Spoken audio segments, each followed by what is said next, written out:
Offence archaeology on Twitter. Quite terrifying. Have a day off. Use some common sense. People can say whatever they want.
Online and on your smart TV.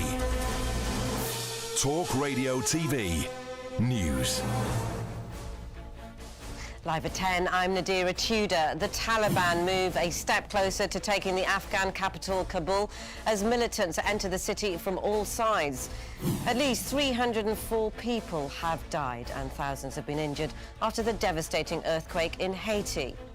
And the victims of the mass shooting in Plymouth are remembered in services across the city.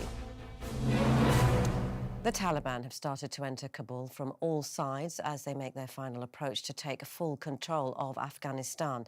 There have been reports of gunfire on the outskirts of the capital, the only major city left under government control. A rapid collapse in Afghan forces has left President Ashraf Ghani under growing pressure to resign or fight to hold the capital.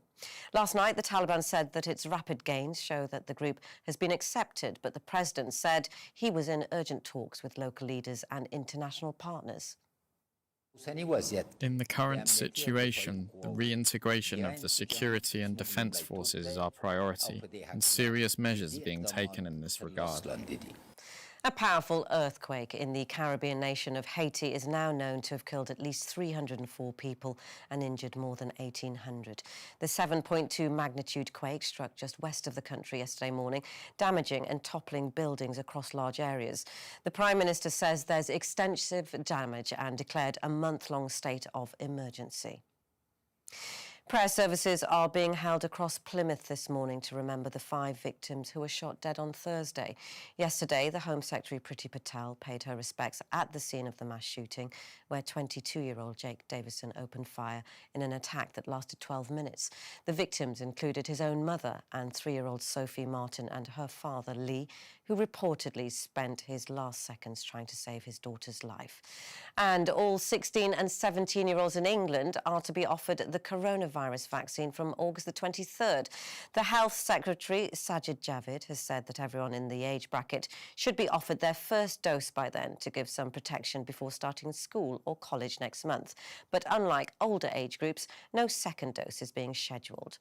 And later today, the government is expected to announce a law to ban what ministers are calling the barbaric shark fin trade.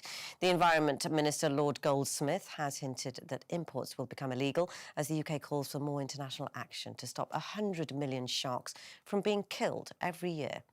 Your weather, mostly dry with broken cloud and sunny spells, showers affecting northern Scotland, and some patchy rain is expected across Northern Ireland, Wales, northern and western England. Elsewhere, mostly dry, feeling warm across central and eastern England. That's your live news on Talk Radio TV. More in half an hour.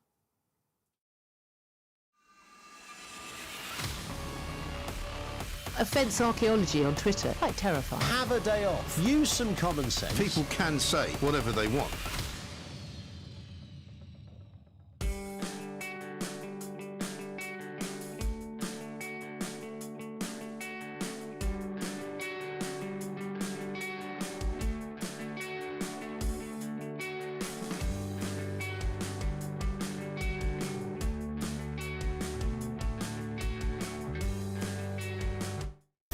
This is Talk Radio. Across the UK, online, on DAB+, and on the Talk Radio app. This is Talk Radio. Good morning. It's Sunday the 15th of August. I'm Richard Tice and welcome to my first show here at the home of common sense at Talk Radio. I'm on the 17th floor of Talk Radio Towers. But what sort of a Sunday in the middle of August is it? The skies are grey, they're leaden, but I'm with you for the next 3 hours and we'll be exploring not just the big issues of the day, but also the big issues in the coming months. Now, some of you may be still in bed, lucky you. You might be making scrambled egg and bacon, which sounds delicious, or you might be struggling to get the kids out to the football matches, to cricket matches, or music lessons. Whatever, stay with me because we have an action-packed, full-on, no-nonsense programme. We've got some great guests, including Colonel Richard Kemp on the security and humanitarian crisis in Afghanistan, and many other guests on things like NHS waiting lists, the pingdemic, and the incredible story on the front page of the Sunday Times about China, COVID, and the extraordinary links, alleged links, to the World Health Organization, the state of the Labour Party, and for some sport, we're going to be talking about Lionel Messi moving to Paris Saint-Germain. All this and so much more on Talk Radio. Across the UK, online, on DAB, and on your smart speaker. This is Talk Radio. Welcome and thank you for listening or watching. And I want your views, your thoughts, your calls. Please do get in touch throughout the show because that's what makes Talk Radio work the best. So don't forget the number 0344 499 1000 or text TALK to 87222. Tweet us at Talk Radio. But of course, you can always watch us live on the app, Talk Radio TV, or via the website. And I want to hear from you whether you agree, you're not quite sure about what I'm saying, or whether you vehemently disagree.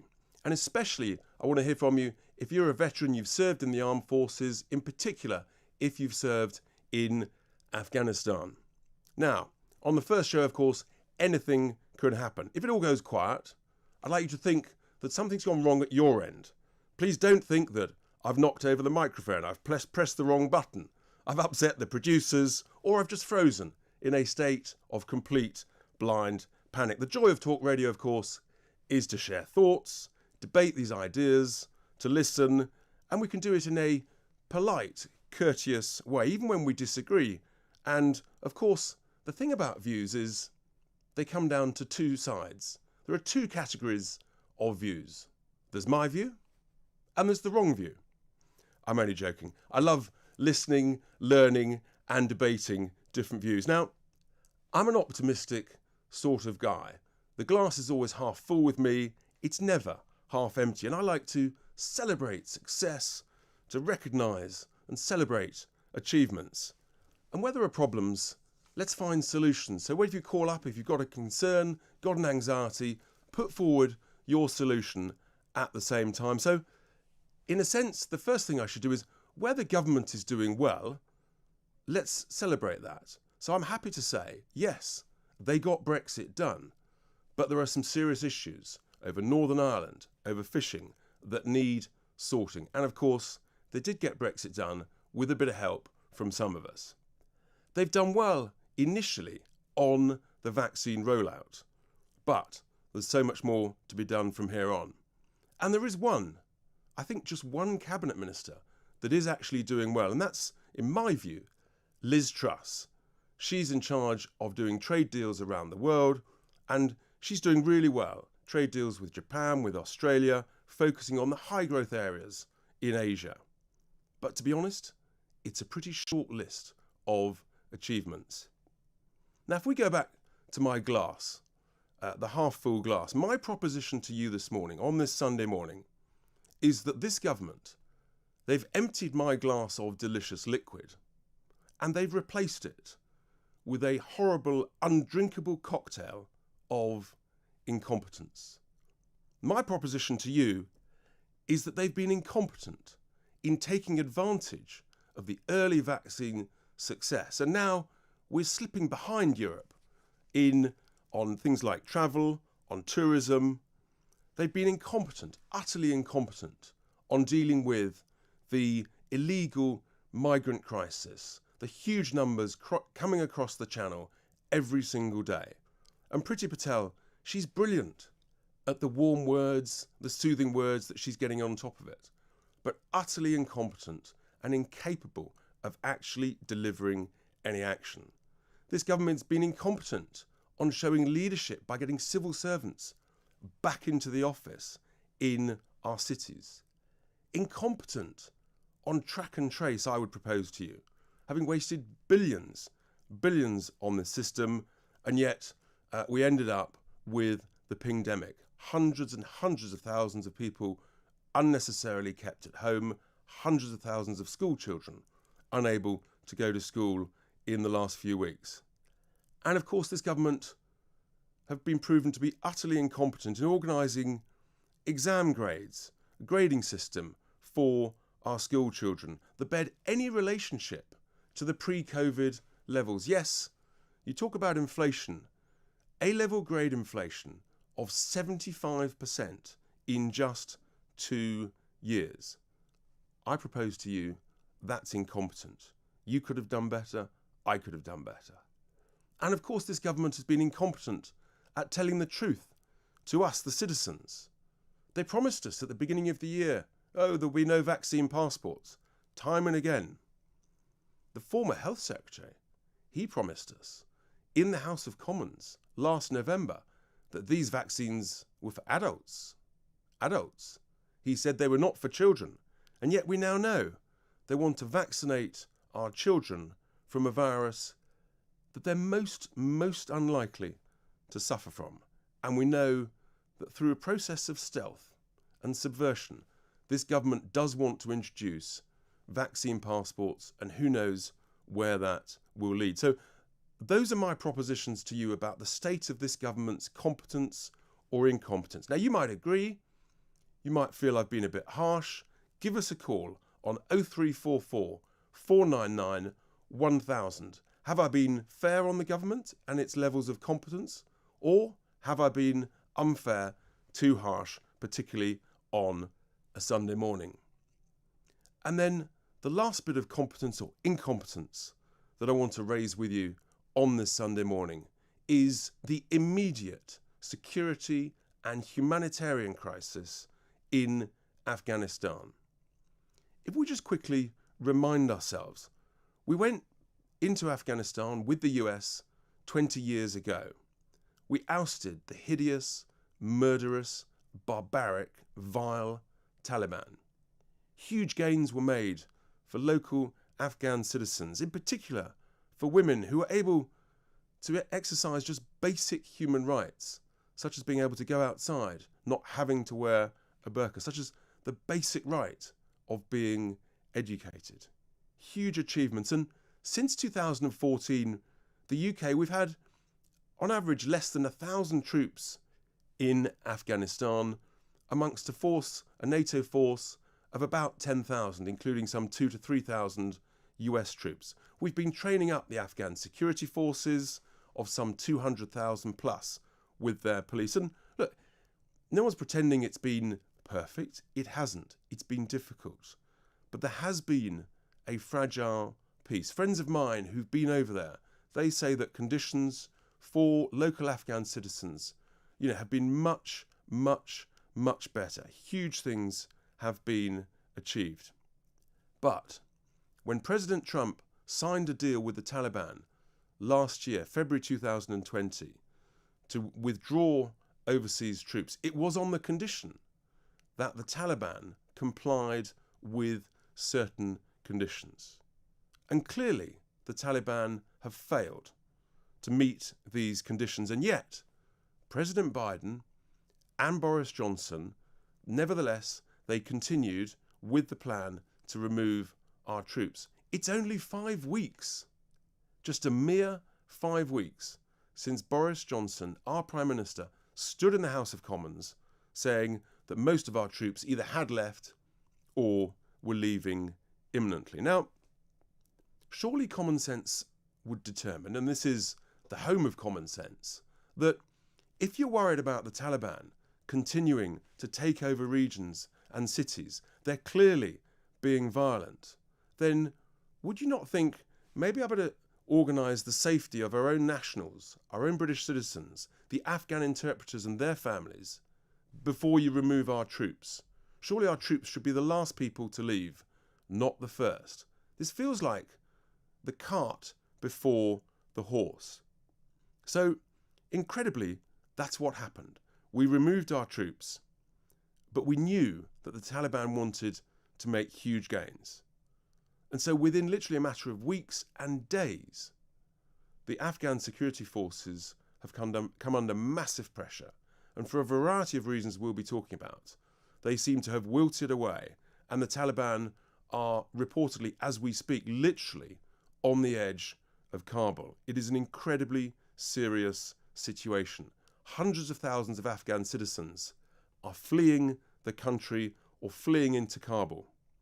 I cannot believe we thought it was a good idea to take our troops out before we had ensured the safety of our citizens and those that we have to protect. So now, as we speak, we're sending 600 troops immediately back to Afghanistan to protect these people and to extract our own ambassador. Well, I said I wouldn't hold back, and shortly we're going to be speaking to Colonel Richard Kemp, who was in the army for 29 years. He served in multiple overseas operations, including in Afghanistan. You're listening to Richard Tice at the home, the competent home of common sense. It is, of course, Talk Radio. Online, on DAB, and on the Talk Radio app. Talk Radio. Offence archaeology on Twitter. Quite terrifying. Have a day off. Use some common sense. People can say whatever they want.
This is Talk Radio. Across the UK, online, on DAB+, and on the Talk Radio app.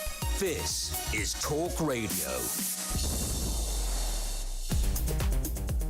Welcome back. I'm Richard Tice on my first show at the home of common sense, of course, Talk Radio. We're talking about Afghanistan and the crisis, the immediate crisis there. And if you've got views on that, particularly if you're a former veteran, someone who served in the forces, particularly if you served in Afghanistan, do please give us a call. And I'm delighted that our first guest this morning is Colonel Richard Kemp, who served in Afghanistan within a distinguished career of 29 years. And Richard, good morning, welcome. Thanks for joining me on this Sunday morning. Good morning, it's my pleasure. Thank you. And Richard, you're obviously keeping in close touch with what's going on. I mean, how bad is the situation? It's clearly evolving hour by hour. And are we going to be able to get our ambassador, our nationals, and our friends and our interpreters out in time before something terrible happens? Yeah, I mean, my understanding at the moment is that the Taliban are in Kabul and at the moment are carrying out some kind of negotiations with the Afghan government, or with what's left there of the Afghan government, which will, I think, amount to the Taliban telling the Afghan government what's going to happen next. And it looks as though, I don't think we can be certain, but it looks as though there will be Kabul will not be fought over. It will simply pass into the hands of the Taliban, as so many of the other cities have. There hasn't been much fighting in the various cities around Afghanistan. Most of it's been agreement that the Taliban takes over. And as far as British diplomats are concerned, I think, that British citizens, British diplomats, British soldiers are now being consolidated at the airport in Kabul, which is being guarded by around 600 British troops and also about between 5,000 and 8,000 Americans who are now back in the country or getting back into the country to do this. So our troops and the US troops, that enough of them have got back there, you think, to protect our respective citizens, interpreters and families and nationals? Yeah, I mean, I think it was a relatively straightforward operation to get into Kabul airport, fly directly in there, and then secure the place so that it couldn't be besieged by the Taliban, and then maintain routes from the diplomatic premises in Kabul into the airport. And I think that's, I don't know for sure the extent to which that's been completed yet, but it certainly, I think would have happened because American troops went back very quickly, 3,000 of them, and 100 British troops, I think, are there now. I mean, this does seem extraordinary, Richard, that literally a matter of weeks since we took our troops out, since the Americans took their troops out, that in a sense the whole of the Afghan security apparatus that was built up, hundreds of thousands of security forces over many, many years, seems to have... What's happened? Because obviously none of the Western leaders expected this collapse in the security forces to take place anything like as quickly as has happened. I mean, it just seems extraordinary. Was it foreseeable, or has it surprised everybody? I think it was foreseeable from the minute that President Biden announced that he was going to pull out by the 11th of September this year, giving the Afghan government very little time to prepare themselves for to face a totally new situation. They weren't expecting his decision to pull out. It took them by surprise, and they haven't had long to get ready. So I think that was, it was that plus the fact of US withdrawal, and the other Western countries, but mainly US withdrawal, which led to a completely changed situation. And we haven't seen the Taliban defeating the Afghan National Security Forces in combat. What we've seen is provincial governors and governors of the different areas of Afghanistan simply going over to the other side, and with them the local militias, with the Afghan army recognizing that the situation had changed and just legging it. Basically, there was some exceptions, but there was some fighting. I mean, this is the extraordinary thing. Is it a catastrophic failure of intelligence from in various places not to realise that was a significant risk to think that actually the Afghan security forces, would hold the line. I mean, the speed of this is extraordinary. I thought literally yesterday, thinking about this program, Richard, I thought, well, would it be possible to throw a ring of steel around Kabul? But already, essentially, it sounds like from what you're saying, that Kabul essentially is in negotiations, the Afghan government's in negotiations, and essentially it's almost all over already. Well, that's as I understand it. I think, we've obviously got to be slightly cautious about these immediate reports from the ground, so to speak. But I think it was understood for many years, probably ever since we began in Afghanistan. It was understood that the Afghan security forces were very much tribally based and didn't really have much loyalty to Kabul. I think the hope was that Kabul government could, over time, and we've had around 20 years, could over time command the allegiance of the Afghan forces. But I think as I mentioned, the decision of so many of these local governors, regional governors, to switch sides, the extent to which that could have been foreseen, I'm not really sure. I think we've certainly seen different tribal elements, different leaders in Afghanistan switching sides time and time again. So it wasn't sort of out of the blue completely. But I think what caused it, and what caused then the Afghan army to recognise a changed situation and to simply melt away, or to turn over the Taliban side in some cases themselves, was the US withdrawal.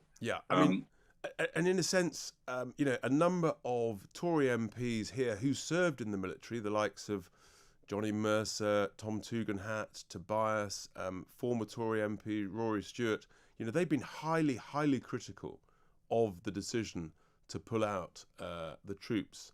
I mean, what's your view? Was it inevitable, or actually was this a sufficiently small NATO force that had been, as I understand, in essentially sort of in a similar role for the last 5 or 6 years? I mean, could that have been maintained, or was this inevitable, Richard? No, it could easily have been maintained, and in my view, an even stronger force could and should have been maintained in Afghanistan.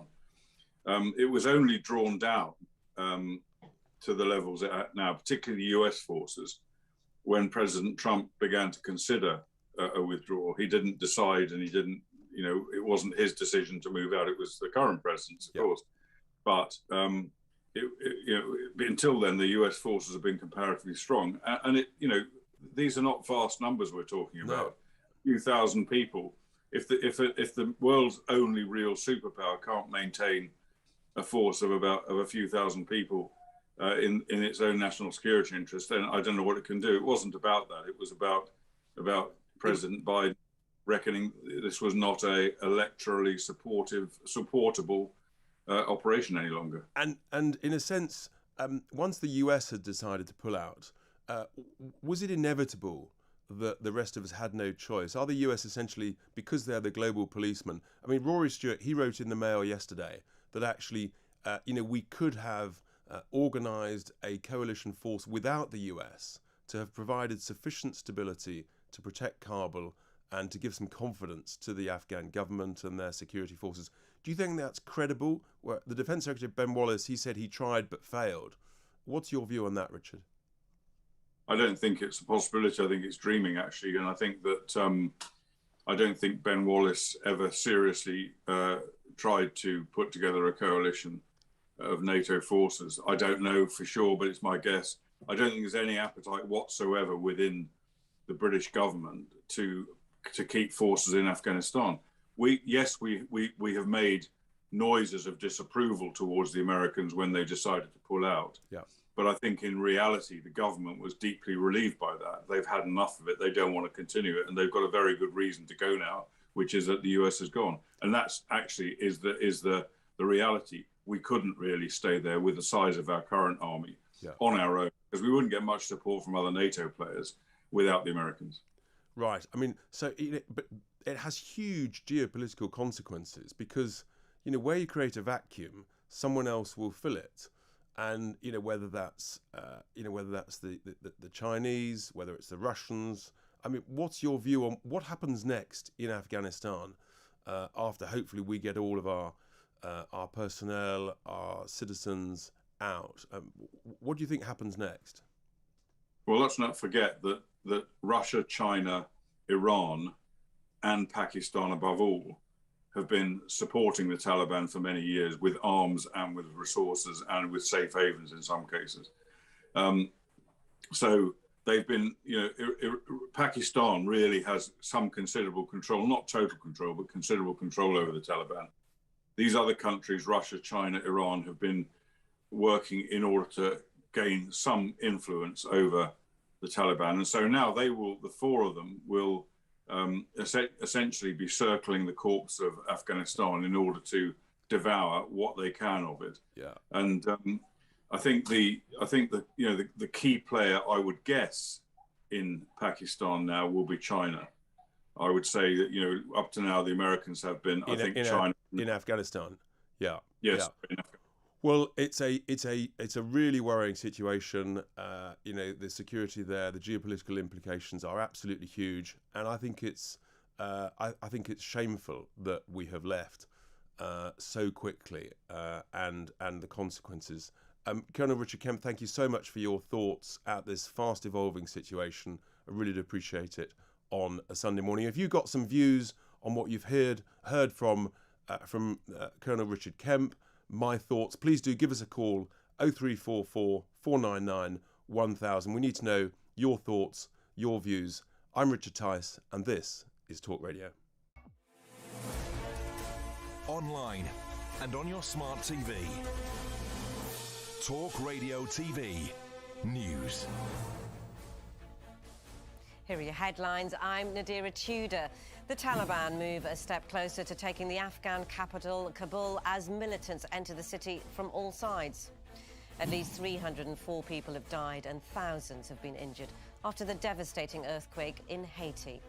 And the victims of the mass shooting in Plymouth are remembered in services across the city.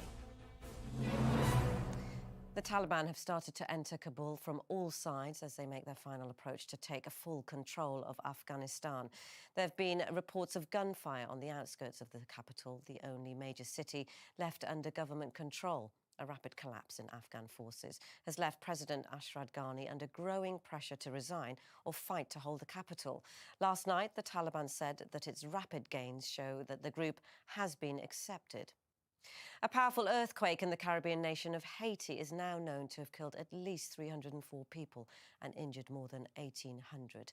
The 7.2 magnitude quake struck just west of the country yesterday morning, damaging and toppling buildings across large areas. The Prime Minister says there's extensive damage and declared a month-long state of emergency. Prayer services are being held across Plymouth this morning to remember the 5 victims who were shot dead on Thursday. Yesterday, the Home Secretary, Priti Patel, paid her respects at the scene of the mass shooting, where 22-year-old Jake Davison opened fire in an attack that lasted 12 minutes. The victims included his own mother and 3-year-old Sophie Martin and her father, Lee, who reportedly spent his last seconds trying to save his daughter's life. That's the news on Talk Radio TV. More in half an hour.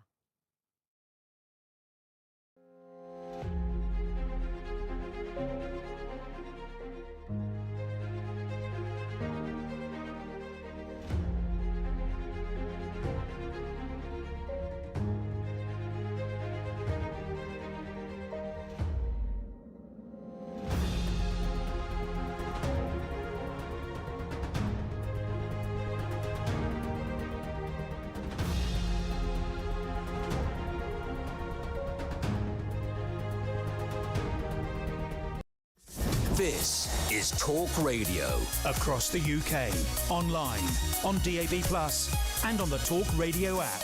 This is Talk Radio. Welcome back, and already we're just half an hour in and the tweets have been flying in, mostly friendly, some a little bit less so, and we've got the calls as well. And we've got Richard in Manchester with some thoughts on Afghanistan. Richard, good morning. What have you got? What are your thoughts?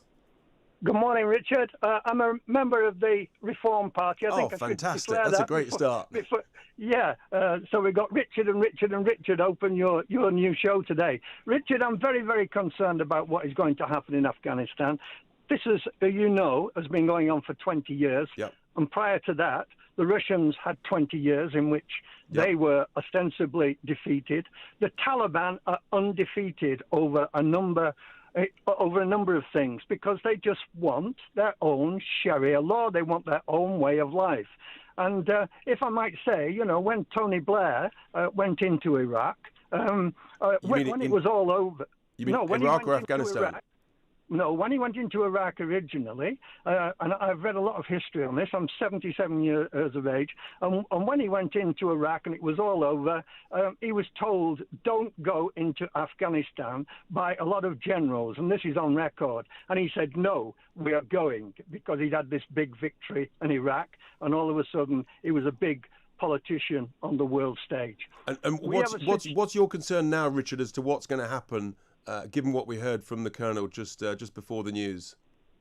I know people who have served over in Afghanistan, and we will find out in the next few weeks how many people have been murdered by the Taliban, because they know that fear induced into the present people in Afghanistan will again put them back in complete control.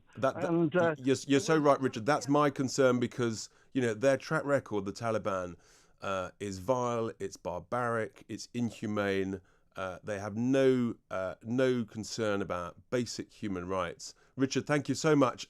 We could go on all morning, but just in the interest of time, we're going to have to move on, because we've got another important topic much closer to home: the state of the Labour Party, and whether or not who's going to keep them going, who's going to finish them off, can they win a majority ever again? And I'm delighted that we've got joining us the editor of Labour Uncut, Atul Hatwal, to discuss this in detail. And there's been all sorts of stories in the newspapers about Len McCluskey promoting his new book, and whether he thinks that Keir Starmer's going to finish Labour off or the other way. Atul, a very good morning. Thanks for joining us this Sunday morning. And you're really close to this situation. Where are you on it? Do you think Len McCluskey's right, or do you think Keir Starmer's he's doing the best he can in a difficult situation? Len McCluskey's words are the words of a dying and sort of discredited regime within the Labour Party. Len McCluskey, Jeremy Corbyn, John McDonnell, the whole hard left clique had their turn.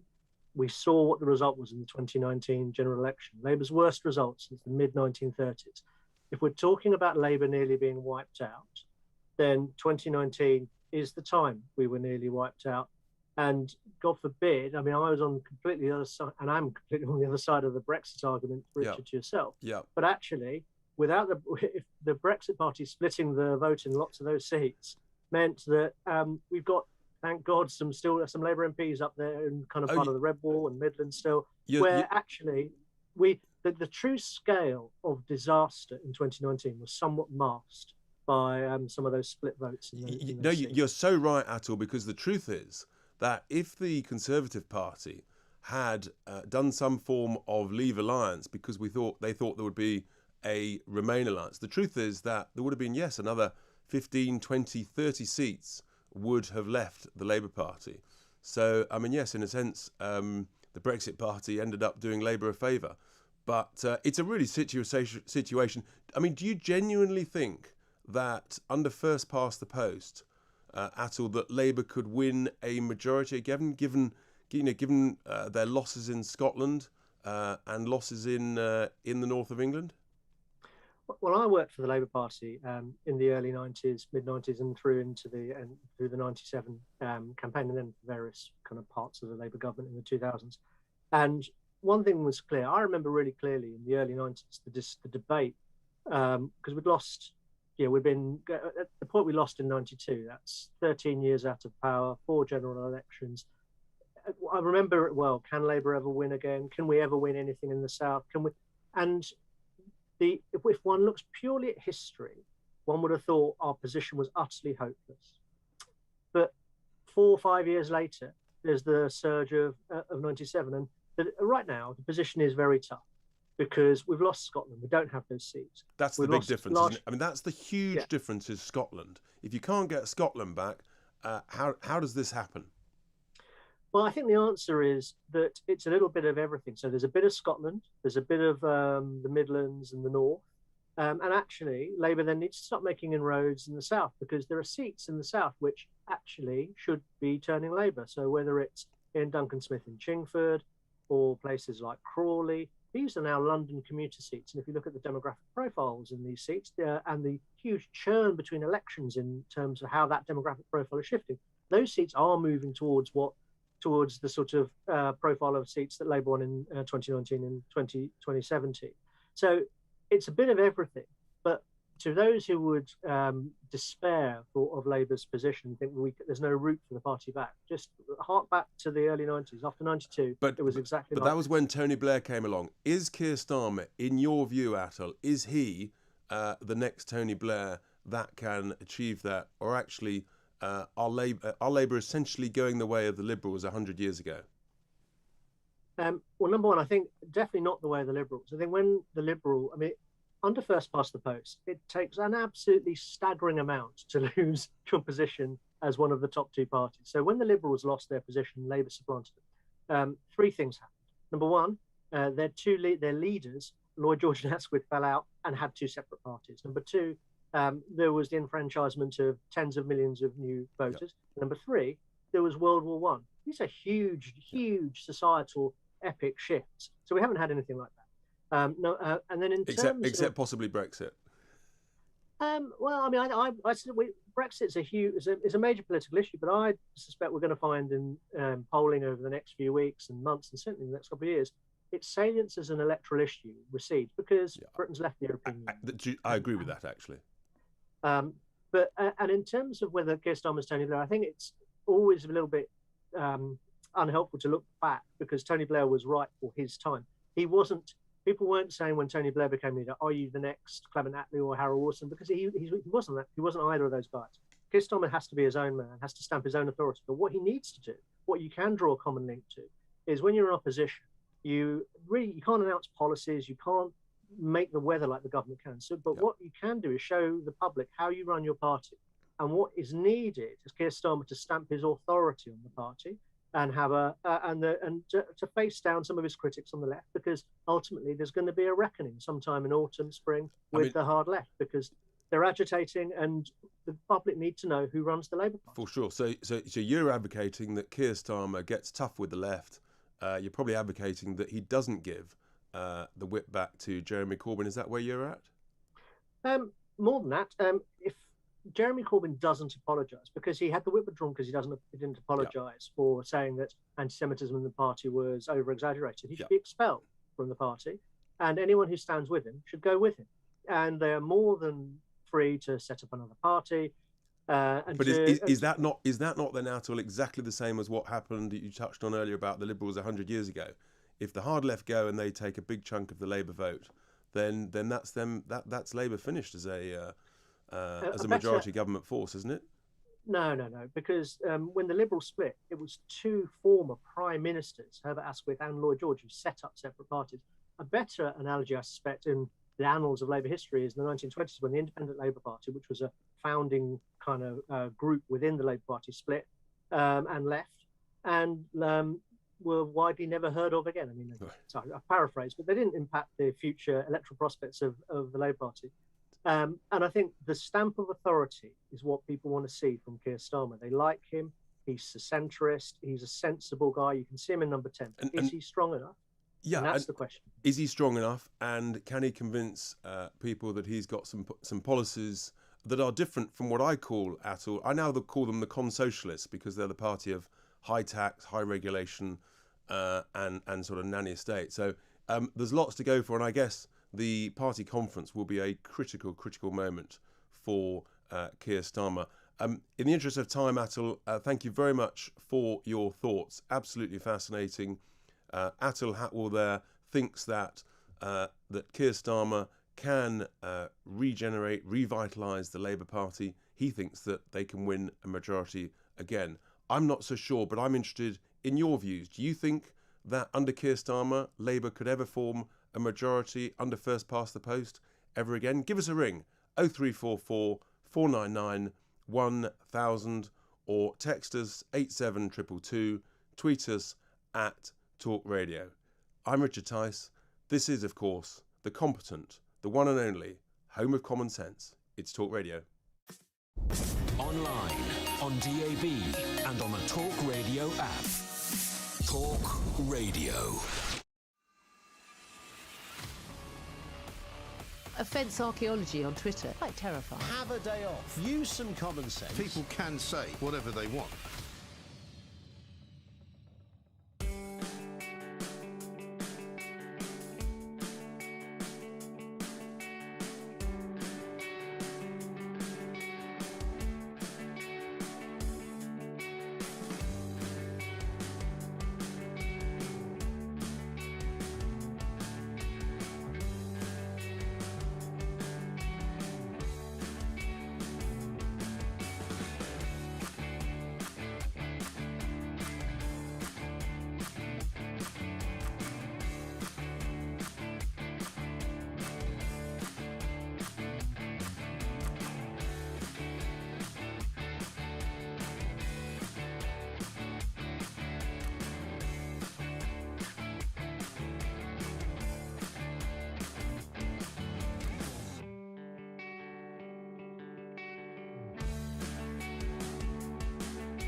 This is Talk Radio. Across the UK, online, on DAB+, and on the Talk Radio app.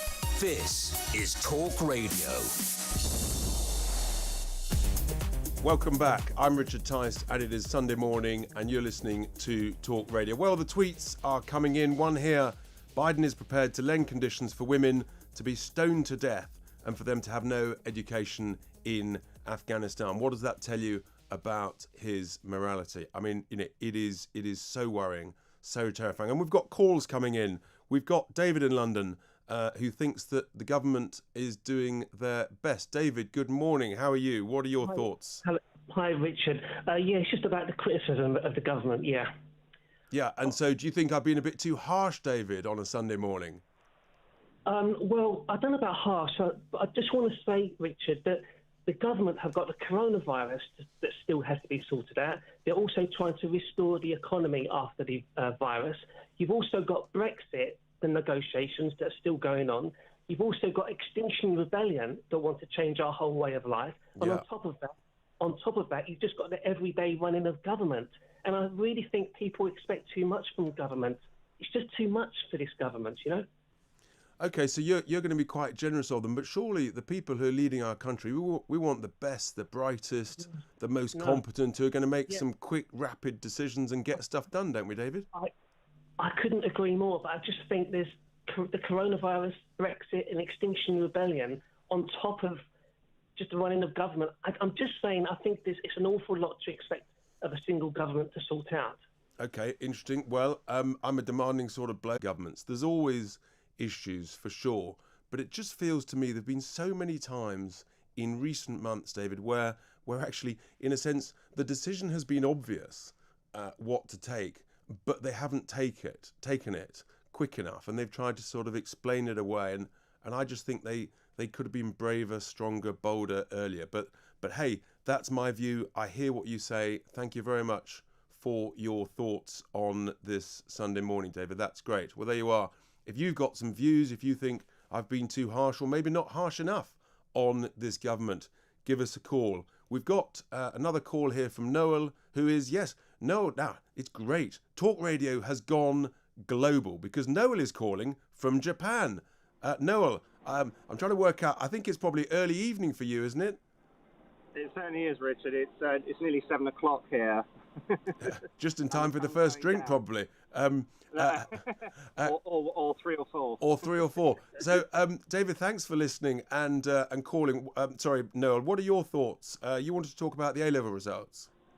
Yes, it's no coincidence, Richard, that today, Sunday, the 15th of August, is the 50th anniversary since then President Richard Nixon took the US dollar off the gold standard. And like the currency, the US dollar, but also sterling, we have seen decade after decade the value of both the currency and the value of education being eroded decade after decade. We know perfectly well that in previous generations, our parents and our grandparents, the then O-levels and A-levels they had to do were far, far harder than anything now. I think now most of what GCSE and A-levels consist of are multiple choice questions compared to the standards back then. Now, I feel terribly sorry for the students nowadays. They can only take the exams which are put in front of them.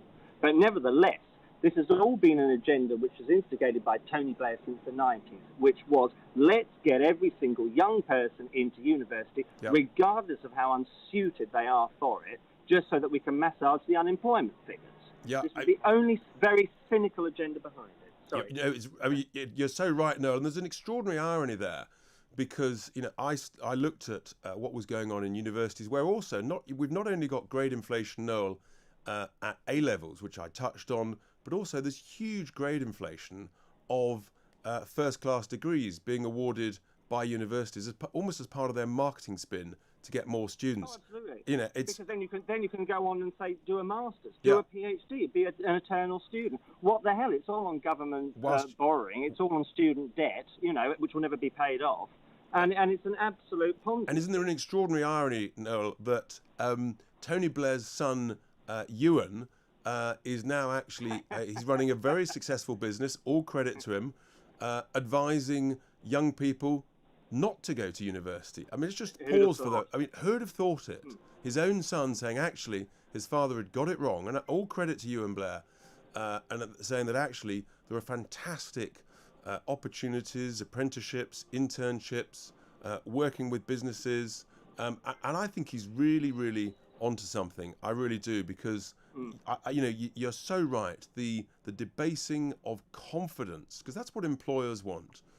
They want confidence that when they look at a set of results, whether it's GCSEs, whether it's A levels, whether it's universities, you want to be able to trust it. Surely, Noah. Well, quite. And I mean, universities back in, say, 20, 30, 40 years ago, a lot of them would interview their students. That would form a basis upon whether they'd be awarded a place or not. Now they're so flooded with billions and billions of applicants who have all got millions of A stars. And of course, they haven't got they just physically don't have the man hours to interview them. So they just have to simply say, oh yes, we'll take the person who's got 1 million A stars instead of person B who's only got 900,000. You're so right. I'm not even sure that actually themselves, that a human actually reads the statements that A-level students, university applicants put to universities. I almost wonder whether it's read by computers before they issue the conditional grades or accept them on courses. Noel, thank you so much for that. Enjoy your evening in Japan. I've got one more caller before we go up to the top of the hour. I've got Paul. Paul is in Brampton. Good morning, Paul. How are you? What would you like to say? Good morning, mate. I'm really glad that you're on here this morning. Thank you. I love listening to you when you're on debating with people, and I think you speak a lot of common sense, and we need a bit more people like you. Well, we're doing our best, Paul. In the Houses of Parliament, talking a bit of sense.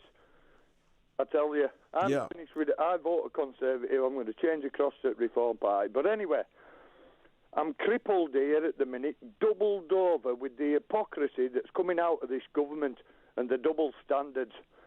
We're letting 600 people come across in dinghies in one day, facilitating them, not even arresting them, not doing anything. We don't know who they are. Where are the quarantining at? How are they self-isolating? Where are the fines? And we've got English citizens in this country just trying to go about their business, going around, doing all these lateral flow tests, PCR tests, and getting charged to stay in these hotels, these quarantine hotels. And some of the videos that's coming out of these quarantine hotels, I think it's absolutely appalling, mate. Paul, look, I mean, you're so right. We've talked about this, and you constantly get the warm words from the Home Secretary saying that she's on top of it, that the flow of this hideous, vile trade orchestrated by these people smugglers across the Channel. Not only is it dangerous, but they are making millions of pounds every single week. And I think this government seems to think that the more money we offer to the French, then that will somehow stem the tide. In fact, what we're seeing is exactly the opposite. The more money we send to the French, it seems that the more people come across on dinghies. And look, we understand why people want a better life, but there has to be a better way. Of course there is a better way than what this government is doing. They talk a good game, but there is no delivery, no action. And, we have to make it very clear, like the Australians did, that we're not going to accept the boats and we return them back to where they came from. That is the only way that we can deal with this situation. Paul, I really appreciate your call and your thoughts. And if you're going to vote Reform UK, that's even better. It's continuous with this government. Whatever the issue is, whether it's on migration, whether it's on test and trace, so many other issues, you just feel that they're just not taking action. They talk a great game. The Conservatives, they always have. And it sounds very nice sitting at home listening to these warm words. But where's the action? Where's the delivery? Where's the competence? That, for me, is the big issue. You're listening to Richard Tice on the home of Common Sense. It's Talk Radio. Online, on DAB, and on the Talk Radio app. Talk Radio. Offence archaeology on Twitter. Quite terrifying. Have a day off. Use some common sense. People can say whatever they want.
online and on your smart TV. Talk Radio TV News. Live at 11, I'm Nadira Tudor. The Taliban move a step closer to taking the Afghan capital, Kabul, as militants enter the city from all sides. At least 304 people have died and thousands have been injured after the devastating earthquake in Haiti. And the victims of the mass shooting in Plymouth are remembered in services across the city. The Taliban have started to enter Kabul from all sides as they make their final approach to take full control of Afghanistan. There have been reports of gunfire on the outskirts of the capital, the only major city left under government control. A rapid collapse in Afghan forces has left President Ashraf Ghani under growing pressure to resign or fight to hold the capital. Last night, the Taliban said that its rapid gains show that the group has been accepted, but the president said he was in urgent talks with local leaders and international partners. In the current situation, the reintegration of the security and defence forces is our priority, and serious measures are being taken in this regard. A powerful earthquake in the Caribbean nation of Haiti is now known to have killed at least 304 people and injured more than 1,800. The 7.2 magnitude quake struck just west of the country yesterday morning, damaging and toppling buildings across large areas. The Prime Minister says there's extensive damage and declared a month-long state of emergency.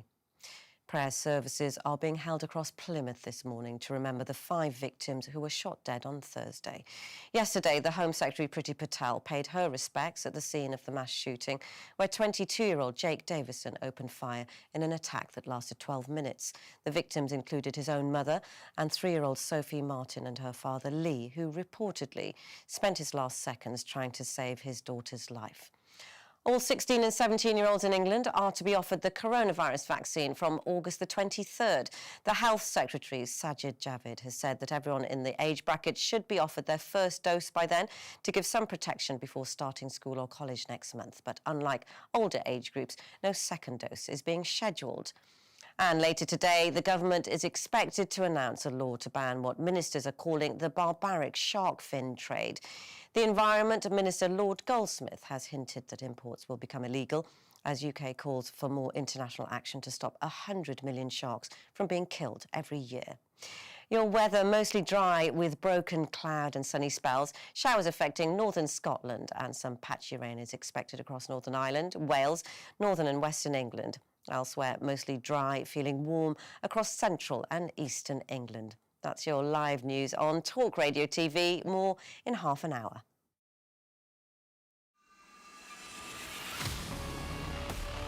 Offence archaeology on Twitter, quite terrifying. Have a day off. Use some common sense. People can say whatever they want.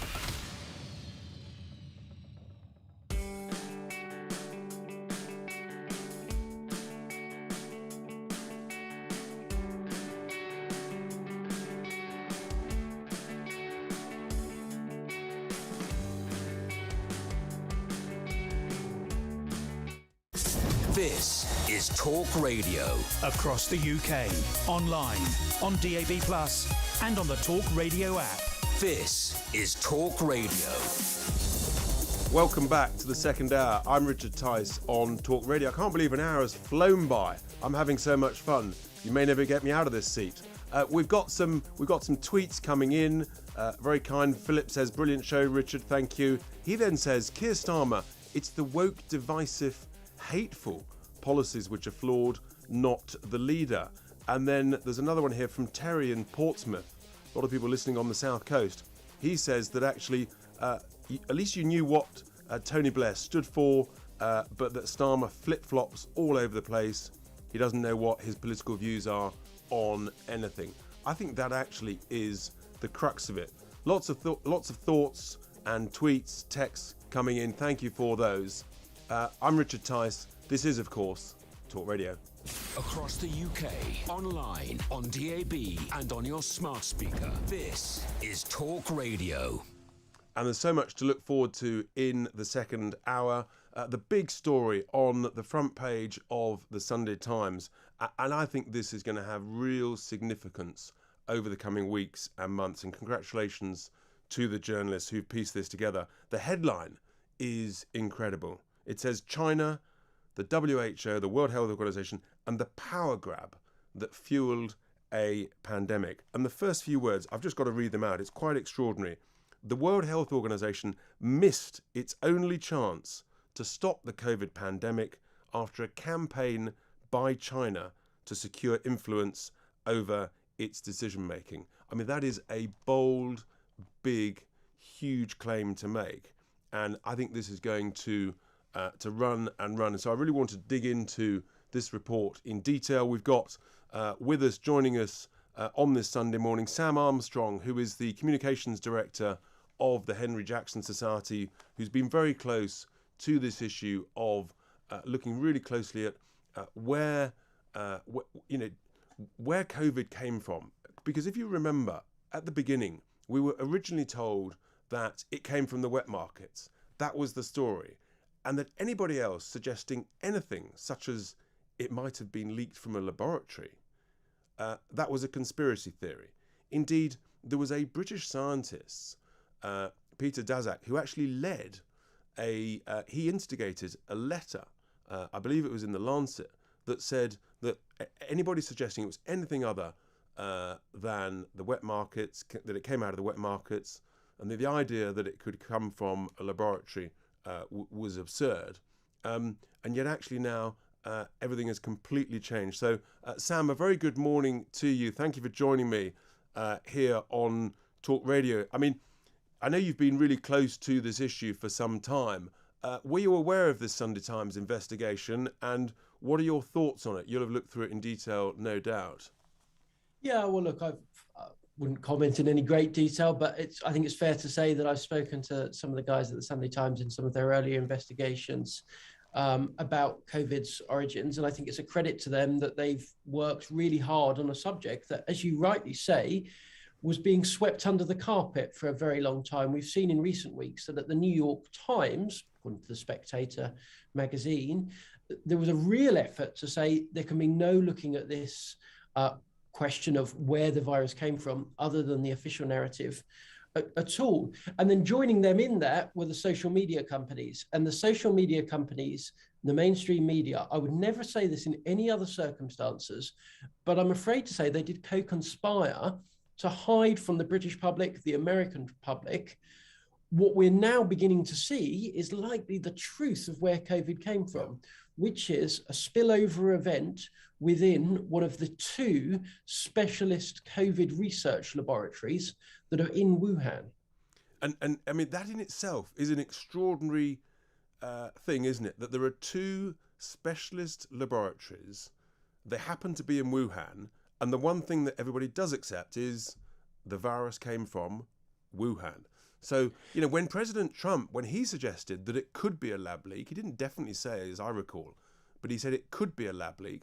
I mean, he was roundly attacked by media and social media all over the world in the way that they always did with him. And in a sense, him saying it probably actually, did the cause of investigating into it. It almost damaged it. Well, look, sadly, you're right. And it was just this instinctive, knee-jerk response to anything that Trump said. But you're right to pick up on Wuhan. Wuhan is a pretty random, pretty uninteresting in most respects Chinese city. It's one of hundreds of cities in China. It is thousands of miles, about 1,200 miles away from the nearest caves that hold the horseshoe bats that are the breeding grounds for these types of coronaviruses. And it is famous and unique for nothing in the world other than being the global center of study for these types of viruses, exactly the viruses we're having now. They have their own colonies of thousands of bats. And actually, I think these bat colonies are the sort of most interestingly, conveniently forgotten part of it. Yeah. Everyone's been saying, look, it's probably an animal spillover. Yeah, that's probably right. But why on earth was it not even possible to say on social media for a year and a half the truth that these labs kept bats? In fact, they've gone and got patents from the Chinese Patent Office for cages in which you can breed bats. They wanted their own self-sufficient supply of bats here. And of course, when you're trying to work out how an animal virus goes 1,200 miles, yeah, sure, it can go in a market. Yeah, sure, possibly, maybe you can look at the bizarre World Health Organization theory at one stage that it came on packaging from frozen fish. Yep. Or do you actually say, no, why don't we look at the colony of thousands of these bats where we know they carry coronavirus, and we know that they're studying them there and giving them coronavirus and then receiving that coronavirus and giving it to other bats? It was crazy. It was the simple explanation right from the start.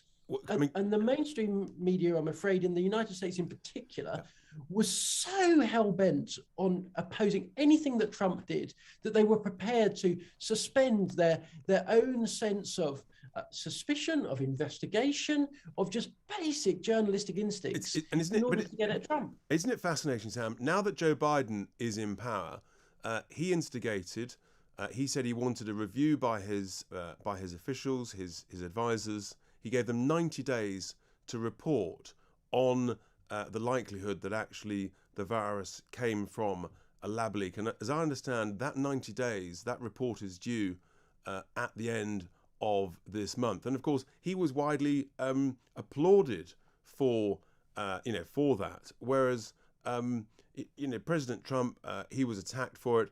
But I do think this is incredibly significant. And when you look at the detail of what the Sunday Times investigation goes into, Sam, I mean, they actually show that China has essentially tried to have a major influence on the leadership of the World Health Organization for over a decade now, alleging also that they even went so far as to persuade a change in the rules and regulations as to how the leader of the Director General of the World Health Organization is actually elected. And this seems to me, quite extraordinary, the ongoing influence, and that therefore, essentially, China had an input into the previous Director General, Dr. Margaret Chan of the WHO, and then had an influence in the election of the current Director General, Tedros. What are your thoughts on that? Because, I mean, this is really serious allegations that they're making. It's been talked about before, but this is really significant, it feels to me. Yeah, well, look, that's absolutely right. They lay it out in just scathing detail, and I'd recommend to any of your listeners that they go and buy a copy. And I can predict now that their jaws will hit the floor as they're going through it. But look, we know that China has been taking this. We knew that Tedros Adhanom was their hand-picked candidate to lead, and in return there was a feeling that he was rewarding them for this. He had a really quite bizarre record in Ethiopia to be then taking over as health minister, head of the World Health Organization. But we know that China is doing this across the board, and it's not just the World Health Organization. I'll give you another example, the International Telecommunications Union. It's the global body, you've never heard of it, but it sets all the rules on what your phones can do, how they interact with each other, the global regulation. Of course, we then see China sending along Huawei, ZTE, all these other firms that got close links to the state, trying to get into the West, security fears from Western nations, but it's okay because the International Telecommunications Union signed them off. Well, what China has been doing is for many years, getting its people in, getting countries to vote for them. Another statistic for you. China sends the vastest sum of its foreign aid to small countries, to countries in the Caribbean, East African countries. Why? Because for a little bit of money, you can buy a lot of votes in these one-member, one-vote international bodies. So the allegation here is that China actually cancelled the debt that was owed by smaller countries who had a vote in the election of the Director General, and that China cancelled that debt as long as the country voted for, in a sense, China's candidate. I mean, I should just state, of course, that the Sunday Times did ask the World Health Organization to respond to the claims, and the WHO put out a statement saying that the Sunday Times was rehashing old events, falsehoods, and baseless claims, adding that the WHO's top priority is ending the acute stage of the pandemic. Well, that's all very well, but these allegations, I don't think they're going to go away. I think they're really, really significant. Sam, I hope you've got time to stay with us, because I just want to dig into a bit more of the detail behind this. We're just going to have a quick break. But Sam, if you stay with us, I just want to explore one or two more issues. It's just 11:15. I'm Richard Tice, and this is, of course, Talk Radio. Online, on DAB, and on the Talk Radio app. Talk Radio. Offence archaeology on Twitter. Quite terrifying. Have a day off. Use some common sense. People can say whatever they want.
This is Talk Radio.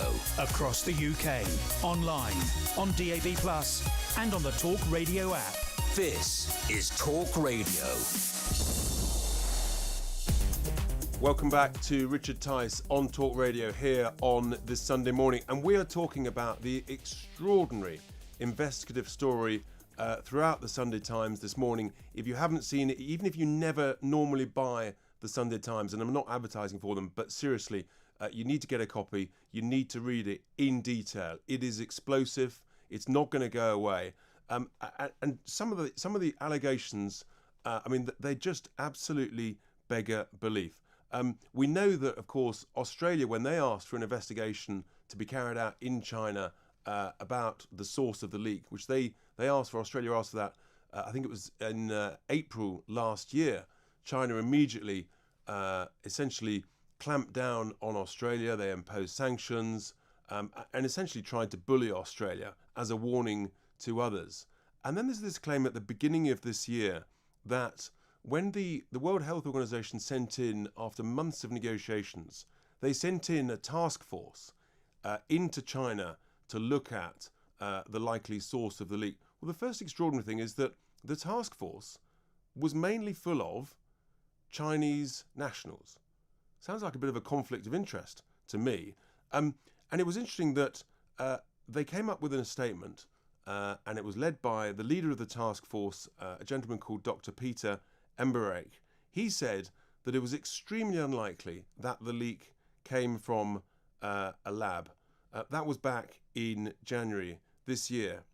Just now, recently, in a documentary, this very same leader of that task force is now saying that that hypothesis is not the case, and that actually it's likely that it came from the laboratory.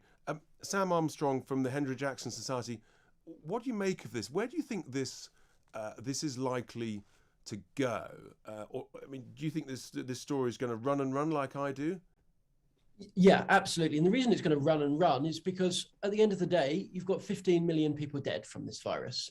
So whoever is responsible for this has blood on their hands equivalent to any of the great disasters of the 20th century. So an attempt to cover this up would be one of the most criminal, disgraceful episodes in the failure of global justice. It cannot be covered up. We must have the truth. We owe it to all of the families involved. And you're right to point out that the WHO investigative team was a farce. Many Chinese investigators, all of whom placed there by the party. You've got then guys like Peter Daszak. Peter Daszak is a scientist who literally had a business relationship with the Wuhan Institute of Virology, literally had been commissioning some of the research that could have been responsible, and had already, before being appointed and going out to Wuhan, organized a letter in which he said, any attempt to disagree with the thesis I've already come up with is a conspiracy theorist. He's come off the panel now. The guys that were slightly more serious who were on it have come back. They've taken another look at the evidence and they've just said, no, do you know what? I can't defend this anymore. And too right too, because nobody believes that this farcical conclusion that they reached, I call it the Mcfish Theory, that you've got frozen fish shipped in from somewhere else in the world that's magically got this virus on, and it was kept in cold chain storage, so it must have come from there.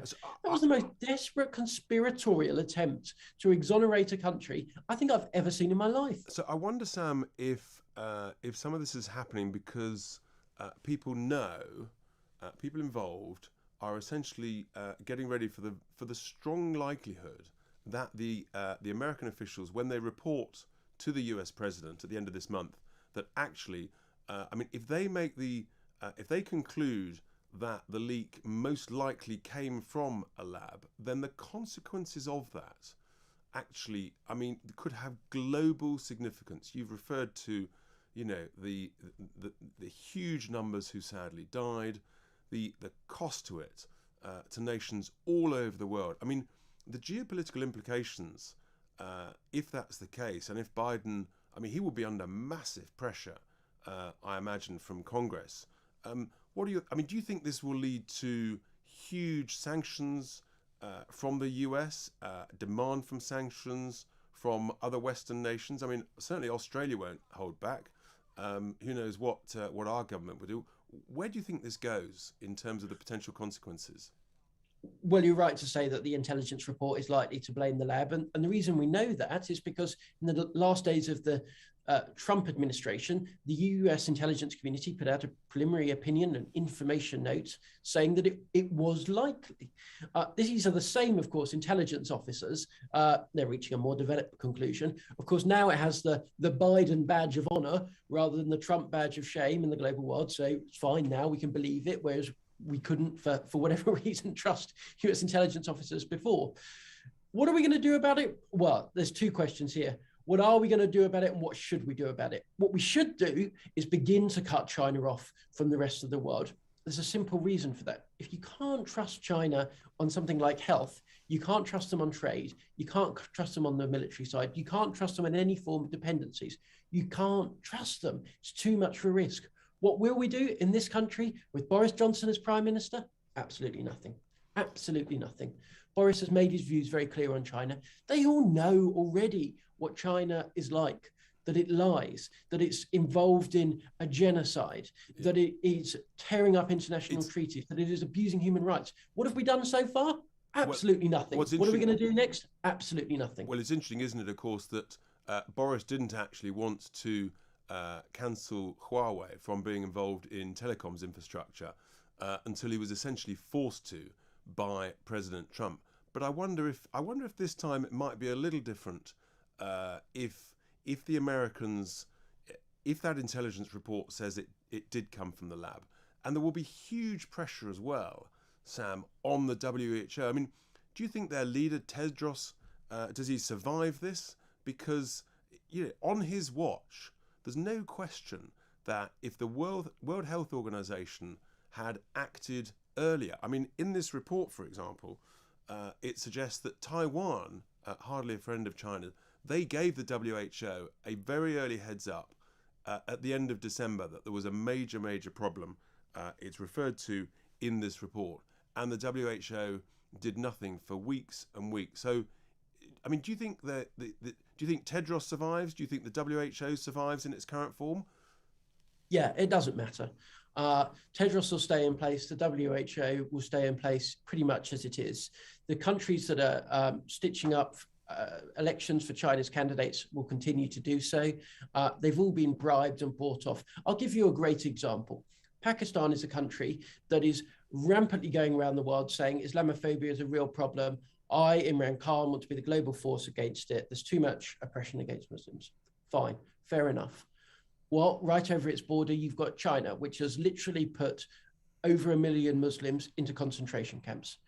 When Imran Khan is asked about it, he says, no, we deal with China privately. No, we don't believe anything of the reports that what they say. So you, in a sense, you think that the other nations, heavily involved with the WHO, that they will be able to override the strength of Western nations, the US, Australia, ourselves here in the UK. You think it's because of the voting system and other influence that the role of China and their influence is too great now? Categorically so. The system is stacked against us. China has won the global race for international institutions. We in the West have done nothing about it. We've been asleep to it. We're not doing anything. Any idea that we might be a global leader is quickly slipping away. I think the world can see what we've done in Afghanistan, in which after 20 years of hard work, in order for Joe Biden to win some quick headlines for bringing the troops back, he's let it all go, all get overrun. The world sees that. They've begun, I think, too often, dictators around the world trust other dictators who will say, we've got the assurance of these guys, they're going to be in charge forever. Who knows what you're going to do? And sadly, too many of them in the developing world are engaged in rampant corruption, and China is more than willing to feed that, and we're simply not, and we're not engaging in the ways that we'd also need to do to counteract that. I mean, you mentioned the word leadership, and I've used it a lot, and the truth is that we need really strong leadership from all of the Western nations in order to make China really understand that if it wants to retain its place on the world stage, trading with us, then actually things have got to change. You quite rightly, Sam, have mentioned a number of them. Their appalling genocide and slavery of the Uyghur Muslims. We know what they've done, destroying democracy and freedom of speech in Hong Kong, the way that intellectual property, how they view that. I think we were incredibly naive when Cameron and Osborne, when they essentially they tried to work with China, and maybe that was right to try to work with, but essentially China have thrown that trust back in our face. And it's really difficult, and it requires strong leadership. And I think, Sam, you're probably with me that we're probably not going to get that from the current Prime Minister. Is that right? Yeah, I don't think so. Boris is a rampant Sinophile. He's been going out there for many years, loving his trips. His family are out there. His half-brother, Max, is a Chinese businessman. Stanley, his father, obviously has very close links with the embassy. I had a chat with him at a party a few weeks ago, and he was busily bending my ear about how we must stop all of these questions about China. But the one thing to remember about China is China's rise, of course, is our choice. China doesn't rise unless we choose to continue trading with them. And that's, we're going to have to wrap it up, Sam, but that is, of course, the key thing, isn't it? That it's a question of sanctions. President Trump was very strong about using sanctions to try and get some change. And that really is, I would suggest, what the West is going to have to look at. But that has to be led by the US. Sam Armstrong, thank you so much for your thoughts this Sunday morning. As I say, this is an extraordinary story in the Sunday Times. I would suggest people, you need to understand it. Yeah, you need to read it. I'm Richard Tice. This is, of course, the home of common sense. It is Talk Radio. Online and on your smart TV. Talk Radio TV News. Here are your headlines. I'm Nadira Tudor. The Taliban move a step closer to taking the Afghan capital, Kabul, as militants enter the city from all sides. At least 304 people have died and thousands have been injured after the devastating earthquake in Haiti. And the victims of the mass shooting in Plymouth are remembered in services across the city. The Taliban have started to enter Kabul from all sides as they make their final approach to take full control of Afghanistan. There have been reports of gunfire on the outskirts of the capital, the only major city left under government control. A rapid collapse in Afghan forces has left President Ashraf Ghani under growing pressure to resign or fight to hold the capital. Last night, the Taliban said that its rapid gains show that the group has been accepted. A powerful earthquake in the Caribbean nation of Haiti is now known to have killed at least 304 people and injured more than 1,800.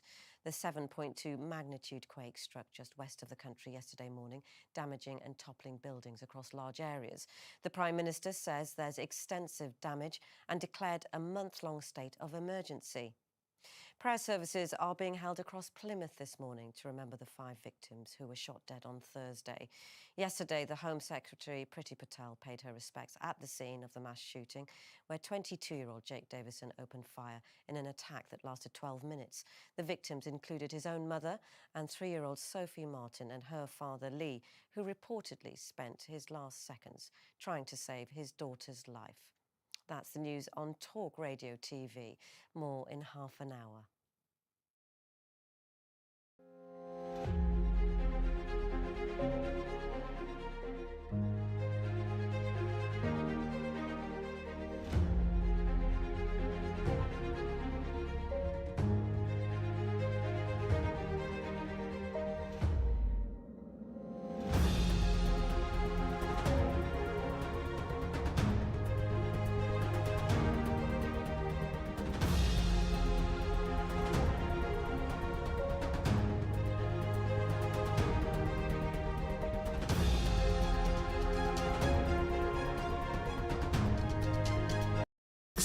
This is Talk Radio. Across the UK, online, on DAB+, and on the Talk Radio app. This is Talk Radio. Welcome back to Richard Tice on this Sunday morning on Talk Radio. We've been talking about the incredible story in the Sunday Times and the allegations therein. Of course, the World Health Organization denies them and describes them as baseless. But certainly if you look at what's coming in, the tweets coming in, I think people are really concerned about the growing influence of the Chinese communist regime on global affairs, without question. We've got a call coming in London. Tony in London, hopefully, is there. And Tony, you've got some thoughts, I think, on Northern Ireland. Yeah, good morning. Hi. It's not so much thoughts. I was hoping you could explain something to me. We agreed during the Brexit negotiations to put a border between Great Britain and Northern Ireland. We've done that, and we did that because we didn't want a border between Northern Ireland and the Republic of Ireland. Why didn't we just say we won't put a border between Northern Ireland and the Republic of Ireland and leave it there, and leave it to the Europeans or the Southern Irish to put a border in place if they want one, or the Europeans to put a border between the mainland Europe and Southern Ireland?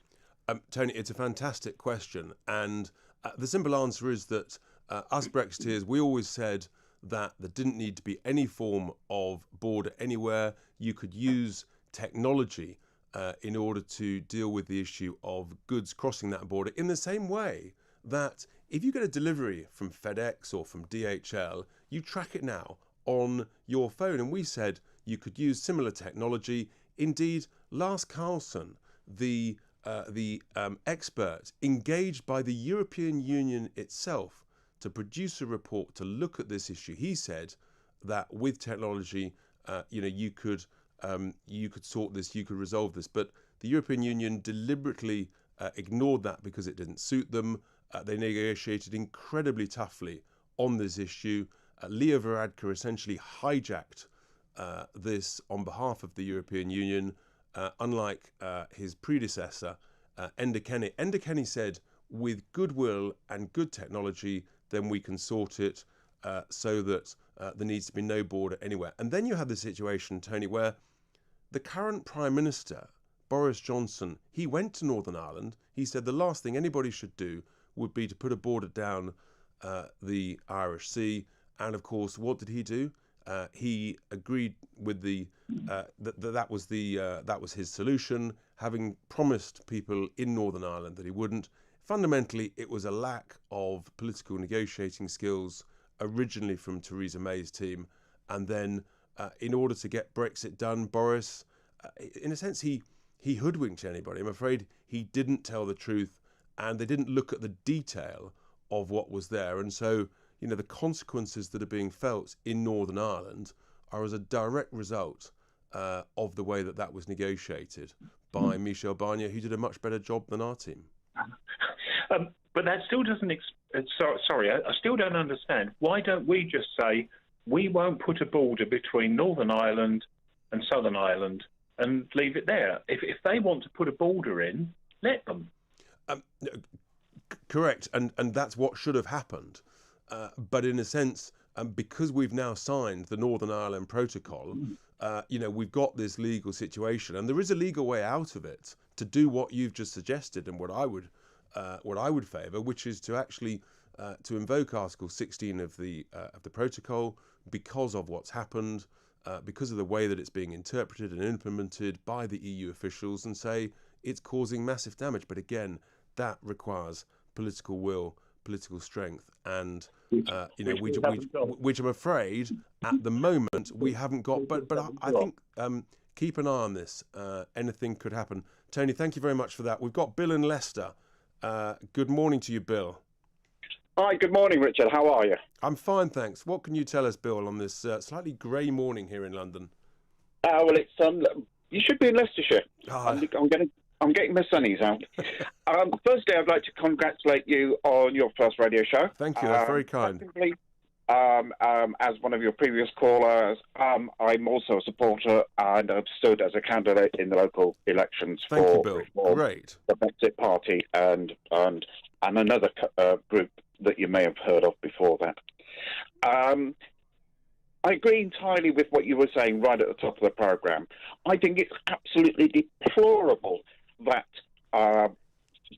both Biden and Boris withdrew all of the troops without thinking about the civilians and the translators. I think that's absolutely deplorable. It was so obvious that the Taliban was going to walk in. I didn't think it was going to be quite as easy as it is, but it is. None of us did. That's right.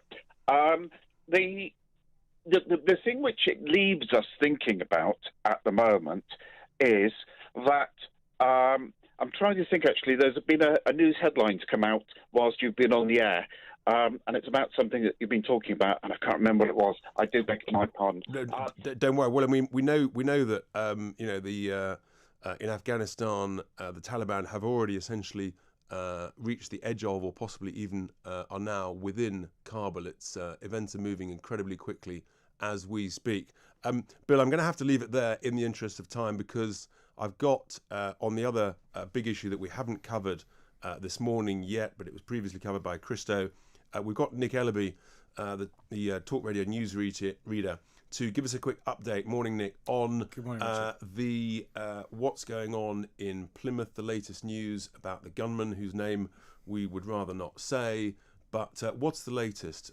Well, there have been special prayers said at services across Devon, at churches across Devon this morning, obviously to remember the 5 victims of the shooter. There's been various people talking about their memories of the people who've died. A father and his 3-year-old daughter were 2 of the victims. That's Lee Martin and his daughter Sophie. This all happened on Thursday in the Keyham area of Plymouth. People probably are well aware by now exactly what happened. And Mr. Martin's cousins paid tribute to Lee Martin on Twitter. She said that he had the kindest heart, would do anything for anybody, and would just do anything, and adored his family.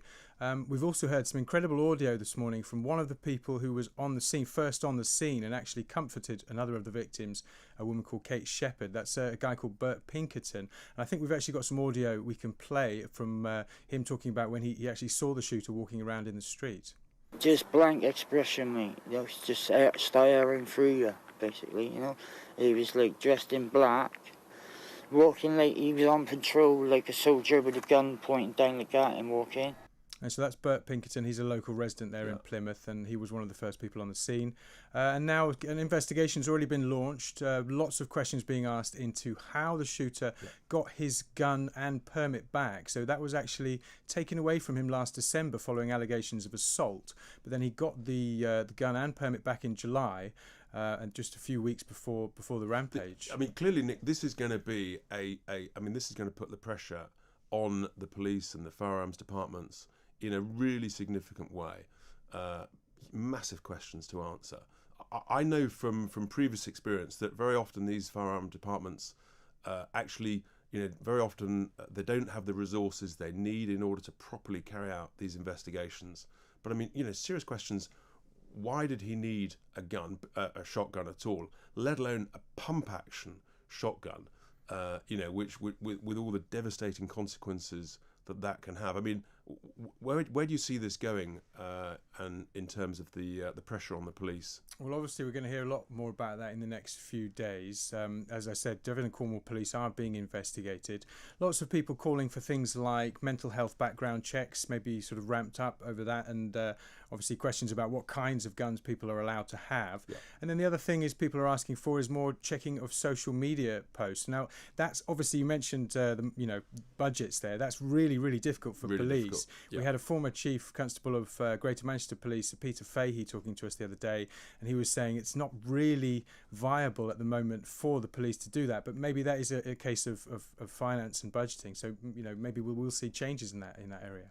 I think so. I mean, I just think that the pressure to ensure that licences are granted to people who need them, who've got all the right references, and that the proper background checks have been made. I mean, the idea that allegedly if they took his licence away because of an assault charge, but then gave it back and didn't make other checks, it seems a real question of competence, not having the resources, overstretched, whatever it is. I mean, the truth is, surely it's inexcusable. It's got to change. Well, I agree with you. It does have to change. I mean, we're going to find out a lot more in the coming days. Obviously, it's just the investigation's just started. We have to be careful about what we can say and what I can say at the moment.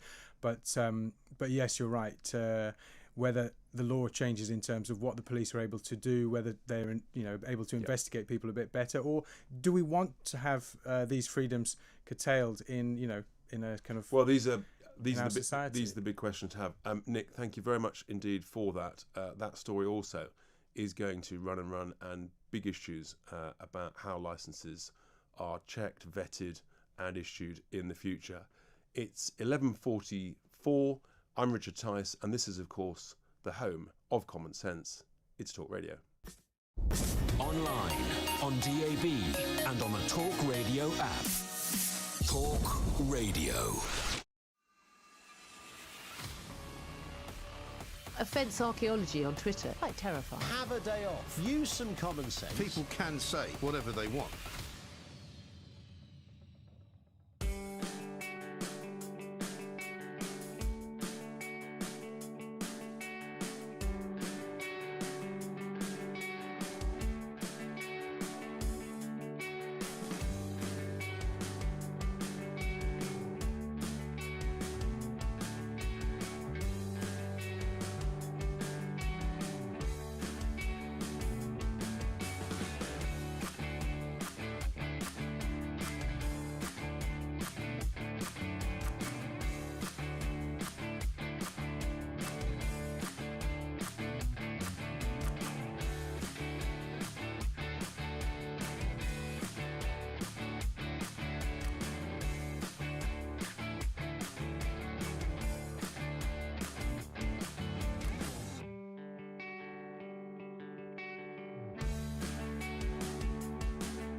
This is Talk Radio. Across the UK, online, on DAB+, and on the Talk Radio app.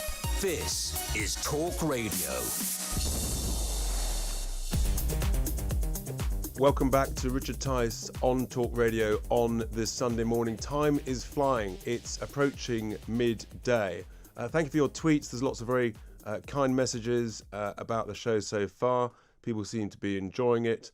There was a question about the previous presenter, the previous guest, talking about the China WHO story. That was Sam Armstrong of the Henry Jackson Society. Now, before we go to our next story and our next guest, there is some breaking news, which is that it looks as though Boris Johnson is poised to recall Parliament, which is obviously a pretty rare event, particularly in the middle of summer holidays, to recall Parliament amid reports that the Taliban have entered the outskirts of Kabul, with the country potentially on the brink of total collapse.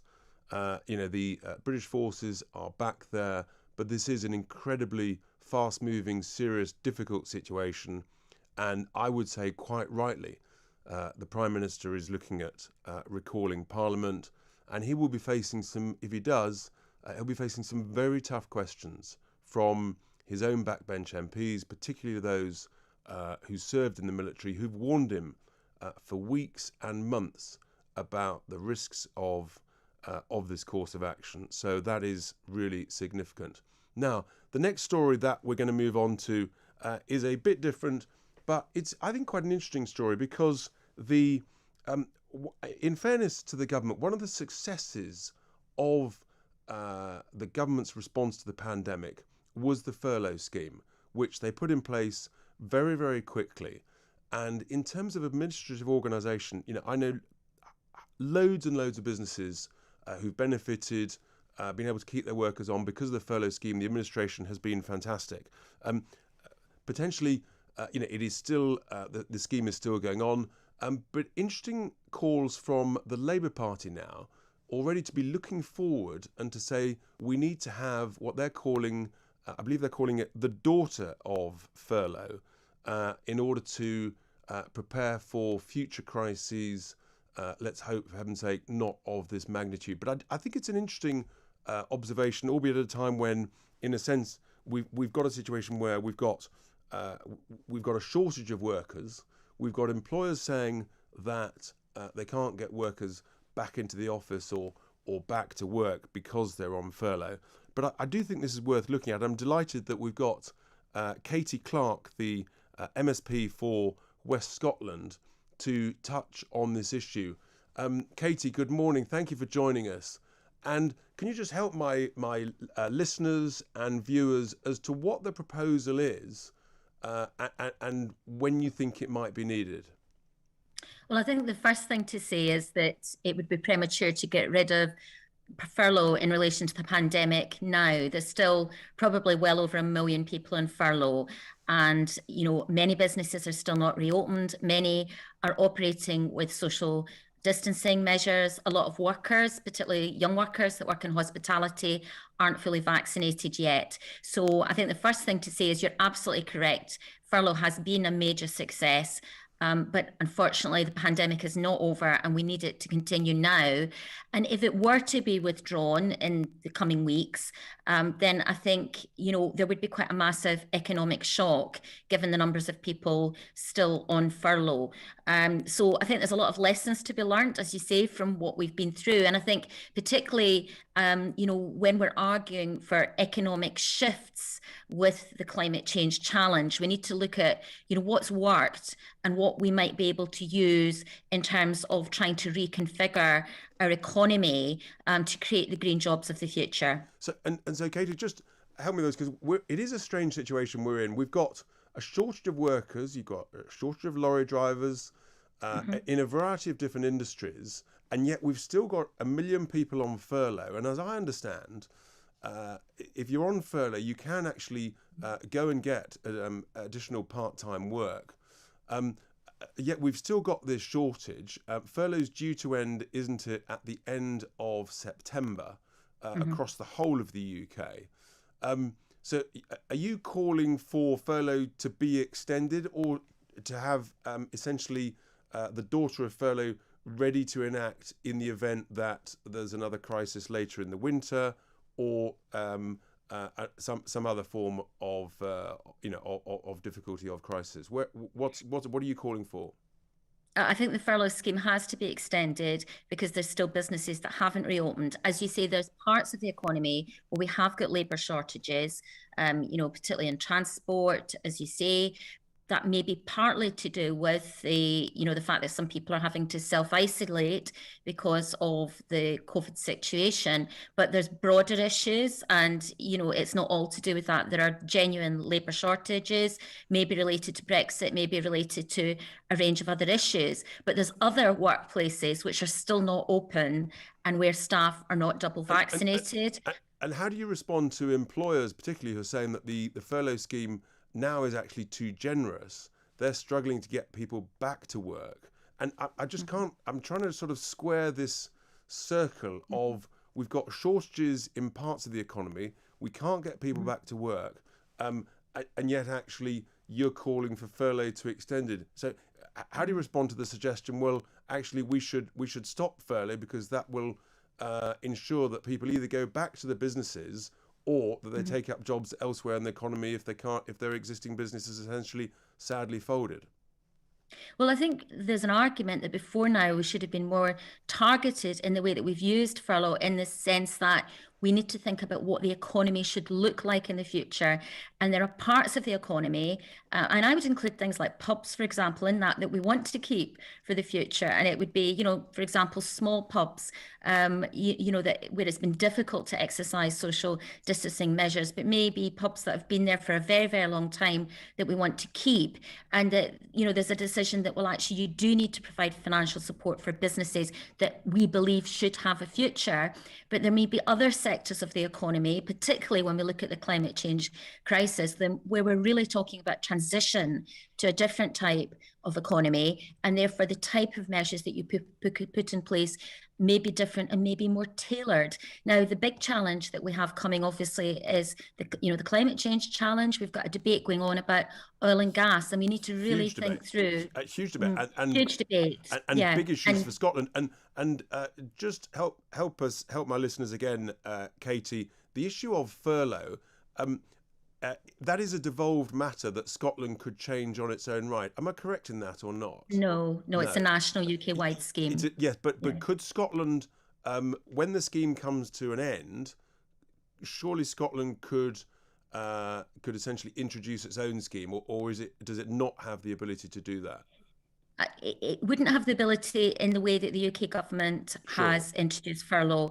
There are measures the Scottish government could take, but there are matters that are reserved, that really the kinds of money that are involved would require UK government support. And I think particularly, we were talking about oil and gas and these kind of huge structural issues in the economy. The UK government clearly has a massive responsibility. The Scottish government could do a lot more than it's currently doing, but these are, if you like, decisions that really need to be made at a UK level. Yeah, no, I mean, for sure. And as we all know, the sums that have been invested so far in furlough, I worry that this incredibly generous scheme, I think that it does need to end. I think we have got to, to put some pressure to get those million people back into working, to driving up productivity in the economy. Katie, that's really interesting. You're so right. This is a topic that's going to run and run. The whole climate change debate will be with us for a very long time, and lots of issues to discuss. Thank you very much for your time on this Sunday morning, which has been much appreciated. Now, we are nearly back at the top of the second hour. Time continues to fly. Coming up next, we've got a great discussion about the huge and rapidly growing NHS waiting lists. And we want more of your thoughts, your calls. Don't forget, please, to give us a ring, 0344 499 1000. Text us, talk at 87222, or tweet us at Talk Radio. The tweets are continuing to come through. Lots of comments there, and particularly about Boris Johnson poised to recall MP. So give us a call. We want to hear from you. That's how the show works best, when we know what you're thinking, have I, for example, been too harsh on the competence on this government? I didn't hold back at the beginning. Let us know your thoughts. You're listening to Richard Tice. It is, of course, Talk Radio. Online, on DAB, and on the Talk Radio app. Talk Radio. Offence archaeology on Twitter. Quite terrifying. Have a day off. Use some common sense. People can say whatever they want.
Talk Radio TV News. Live at 12, I'm Nadira Tudor. The Taliban move a step closer to taking the Afghan capital Kabul as militants enter the city from all sides. At least 304 people have died and thousands have been injured after the devastating earthquake in Haiti. And the victims of the mass shooting in Plymouth are remembered in services across the city. The Taliban have started to enter Kabul from all sides as they make their final approach to take full control of Afghanistan. The militants are believed to be in discussions with the government and are demanding a peaceful transition of the final major city. A rapid collapse in Afghan forces has left President Ashraf Ghani under growing pressure to resign. Last night, the Taliban said that its rapid gains show that the group has been accepted. A powerful earthquake in the Caribbean nation of Haiti is now known to have killed at least 304 people and injured more than 1,800. The 7.2 magnitude quake struck just west of the country yesterday morning, damaging and toppling buildings across large areas. The Prime Minister says there's extensive damage and declared a month-long state of emergency. Prayer services are being held across Plymouth this morning to remember the 5 victims who were shot dead on Thursday. Yesterday, the Home Secretary Priti Patel paid her respects at the scene of the mass shooting, where 22-year-old Jake Davison opened fire in an attack that lasted 12 minutes. The victims included his own mother and 3-year-old Sophie Martin and her father Lee, who reportedly spent his last seconds trying to save his daughter's life. All 16 and 17-year-olds in England are to be offered the coronavirus vaccine from August the 23rd. The Health Secretary, Sajid Javid, has said that everyone in the age bracket should be offered their first dose by then to give some protection before starting school or college next month. But unlike older age groups, no second dose is being scheduled. Later today, the government is expected to announce a law to ban what ministers are calling the barbaric shark fin trade. The Environment Minister has hinted that imports will become illegal in a bid to stop 100 million sharks from being killed every year. And Spain has recorded its hottest day ever after temperatures rose to 47.2 degrees Celsius yesterday.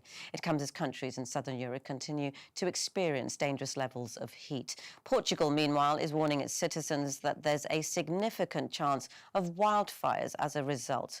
Meanwhile, for your weather here, mostly dry with broken cloud and sunny spells. Showers affecting northern Scotland and some patchy rain is expected across Northern Ireland, Wales and northern and western England. Elsewhere, mostly dry, feeling warm across central and eastern England. That's your live news on Talk Radio TV. More in half an hour.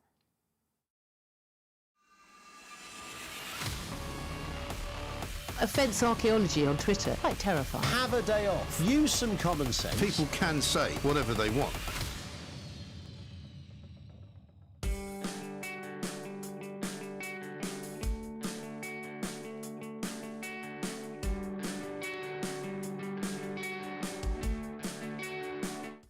This is Talk Radio. Across the UK, online, on DAB+, and on the Talk Radio app. This is Talk Radio. So we're just into the third hour. Time has flown by. I'm enjoying it. I hope you are.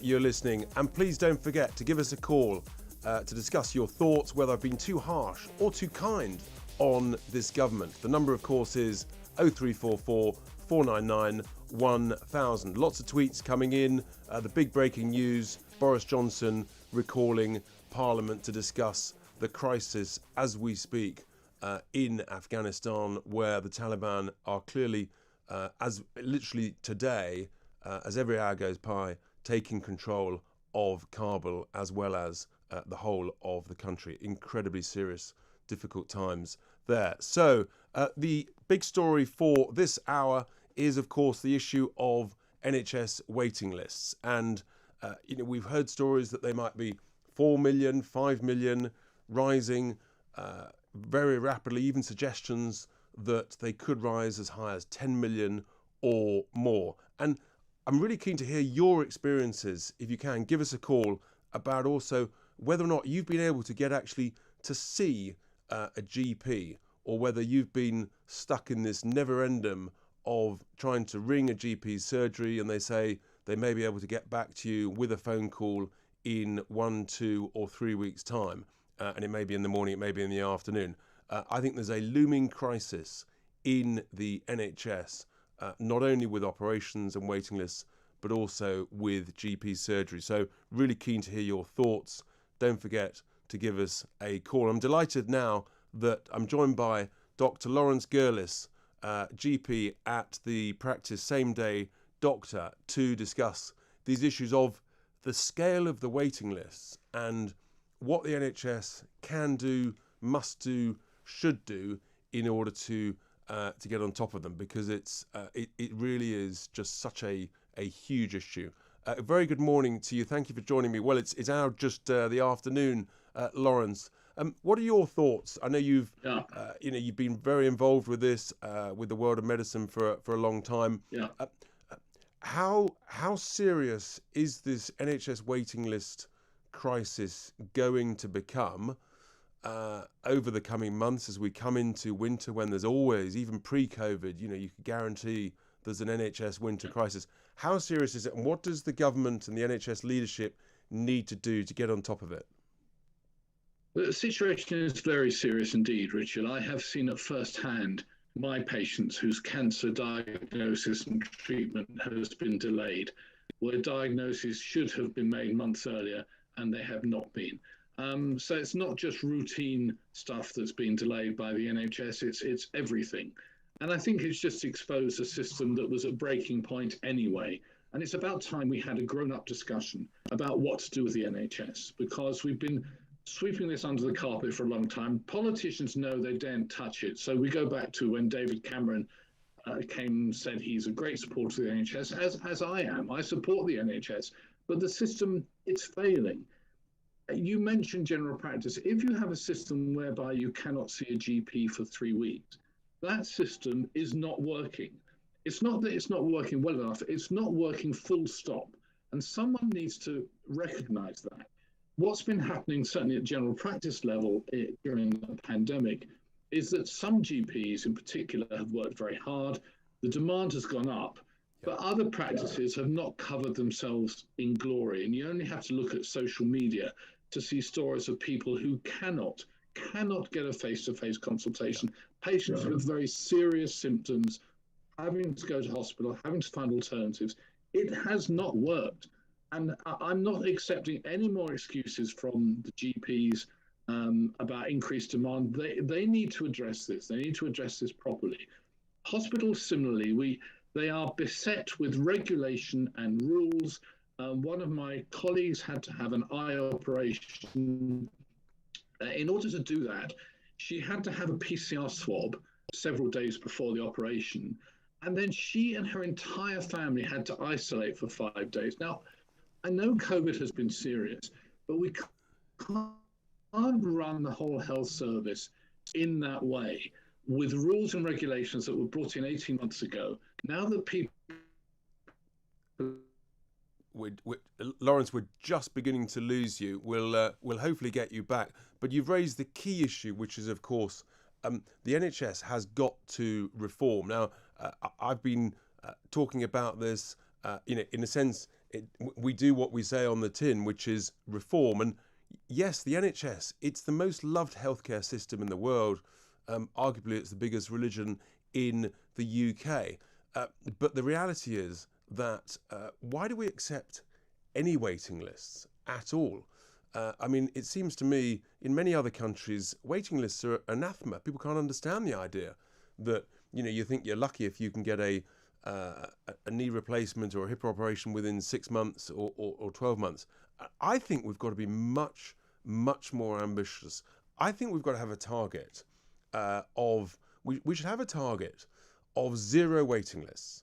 Because if you set a big, bold, ambitious target, and then you say, of course, the absolute guarantee is it's always free at the point of delivery, but you challenge the whole of the medical establishment. How do we get to 0 waiting lists here in the UK? What reforms are necessary? And I think we've got Lawrence back now that's the question, Lawrence, because so my sort of question is, what percentage, what capacity is there within the private hospitals to take up some of the slack, and how could that be done urgently? I mean, at the beginning of COVID, essentially, the government, as I understand it, essentially took over and rented all of the private hospitals, some of which were hardly used. But how busy are the private hospitals at the moment, and how easy would it be for the government to do a deal with the private hospitals in order to assure that, frankly, their operating theatres are being used 24/7? As I understand it, those discussions are taking place. And you're absolutely right. That is the move that should go ahead. The private system can cope, can take the overflow, particularly for the routine surgery. And as you say, they can operate 24/7. They have the staff. You mentioned the beginning of the pandemic when surgeons were sitting around doing nothing with empty beds in the private hospitals. They do have capacity. But I want to encourage the private sector. I want to see the private sector grow and to strip away this political sensitivity about 2-tier systems and so on. And let's encourage people at general practice level. I'm not just saying this for my own purposes. Let's just open up and recognize that there are other ways of accessing healthcare other than queuing up via the NHS. And if we take away the stigma and the politics from this and just make it easier for people to access healthcare and cheaper.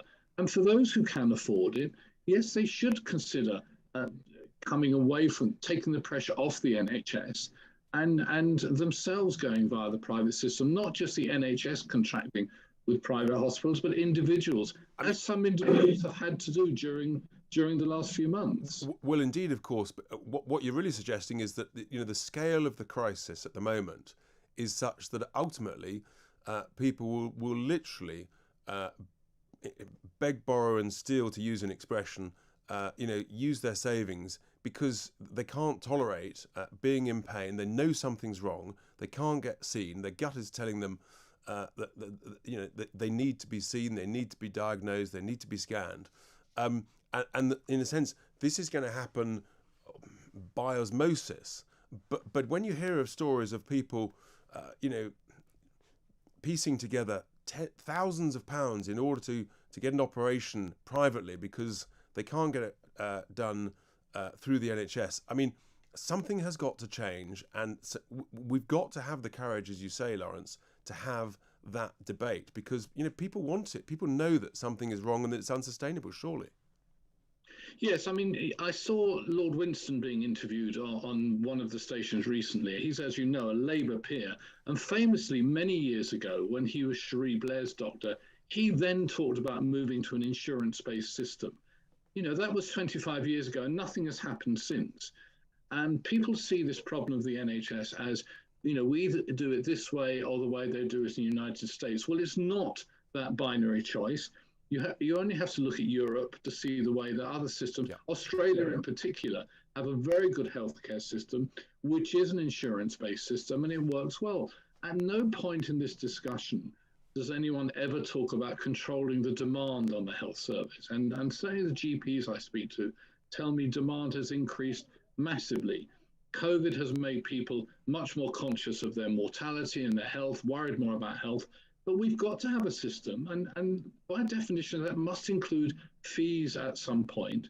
We have to have a system that controls demand, because that's how it works in other systems. You can't provide electricity free at the plugs or provide food free. You have to have a system that controls demand. I want the health service to treat seriously ill people free of charge. I'm not getting away from that, but I want to strip away the misuse and abuse of the health service, which is actually dragging it down, and to enable it to focus on those people who are seriously ill so they get fast, rapid, free treatment. And that would be my vision of an ideal health service. I mean, politicians have to have the courage, and I consider myself one of those, and we at Reform, we're going to be bringing forward proposals because we know there is a better way, and I believe we've got to be really ambitious, Lawrence, and we've got to say, right, zero waiting list is the objective.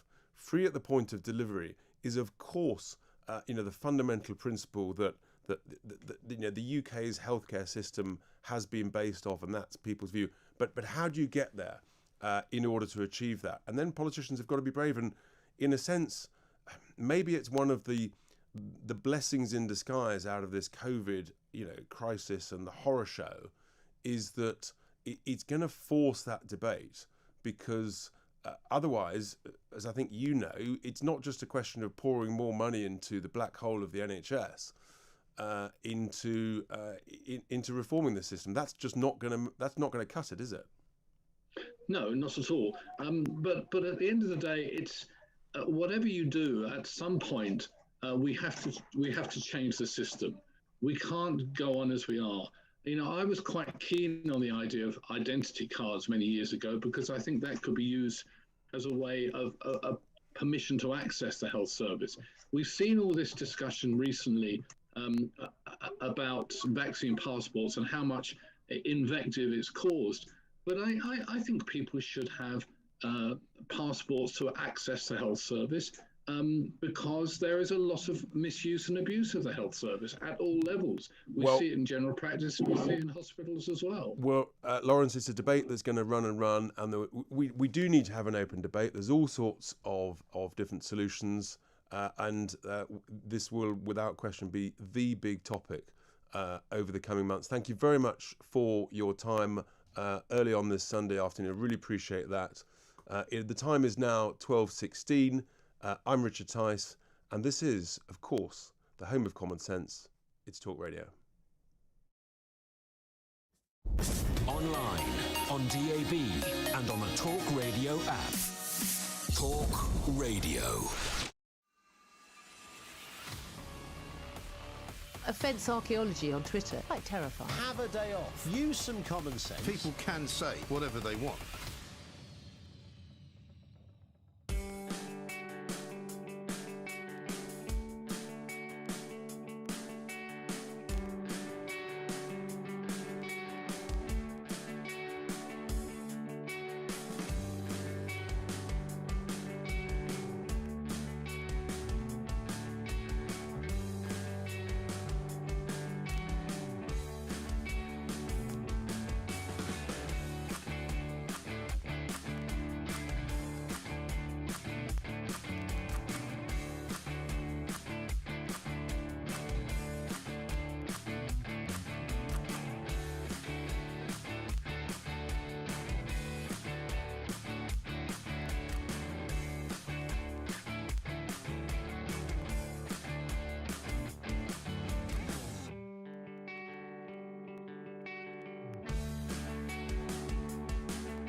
This is Talk Radio. Across the UK, online, on DAB+, and on the Talk Radio app. This is Talk Radio. Welcome back to Talk Radio. I'm Richard Tice, and it is now Sunday afternoon, and we are rattling through the show. I can't believe we've only got 3/4 of an hour left. There's lots of tweets coming in. Do keep those calls coming in. We'll take them. 0344 499 1000. And now we're moving on, continuing on the health theme. We're moving on to talk about the NHS app that led to, of course, the pingdemic, because tomorrow is a big day when the rules change on the app. And if you've been double vaccinated and you get pinged, then you will not need to self-isolate. And so we're going to be looking at the implications of this, and indeed, frankly, how many people are still using the app, because recent reports show that over the last couple of weeks, the numbers of people using the app and checking in with it has plummeted by some 75%. And with me to discuss this a little bit further, I'm delighted we've got Professor Andrew MacDonald, who is a professor and virologist at Leeds University, to look at this issue. Good morning, Andrew. Thank you for joining us this Sunday afternoon. Great to have you with us. So help us a bit on the app. I think I'm right in saying that the rules change as of tomorrow. That's right, isn't it? As to what happens if you do get pinged. Yes, that's correct. So we're moving into new territory from tomorrow, with considerable more freedom for those who've been vaccinated. Yeah. In that they don't have to self-isolate; they just have to get a test. So, and obviously isolate if they get positive with the test. Yeah, and it's quite a considerable step change in our approach. And would that mean you then have to get a test every day? How frequently would you have to be tested? I believe at the moment it is simply you test, and if you're negative, that is fine unless you develop symptoms. Right. So this is going to be an interesting test, I think, for the way the government is moving, in terms of we still have around 100 deaths a day, about 30,000 cases, and yet we're sort of moving to gradually towards more and more freedoms. And I'm not sure any of us really know what's going to happen over the next few weeks. So that's the key. I mean, just finishing off on the app, does it still have a role to play, or is it essentially served its purpose? Many people are not using it. Many have deleted it. Is it essentially on its way out? What's your thoughts on that? My thoughts are that we should continue to use the app for now, because it does serve a purpose. But the problem being that if we start to move away from the app, that becomes counterproductive, because the app relies on us all using the app, us all being conscientious when we get pinged and going for our test. And so I would urge people to continue to use the app as we see what happens over the coming weeks. And this is the big question, isn't it? Because as you touched on, we've got sort of ranging between 20 to 30,000 cases a day, of somewhere between 750,000 and up to 1 million tests a day. And as you say, we've got ranging between 50 and 100 sadly dying with COVID.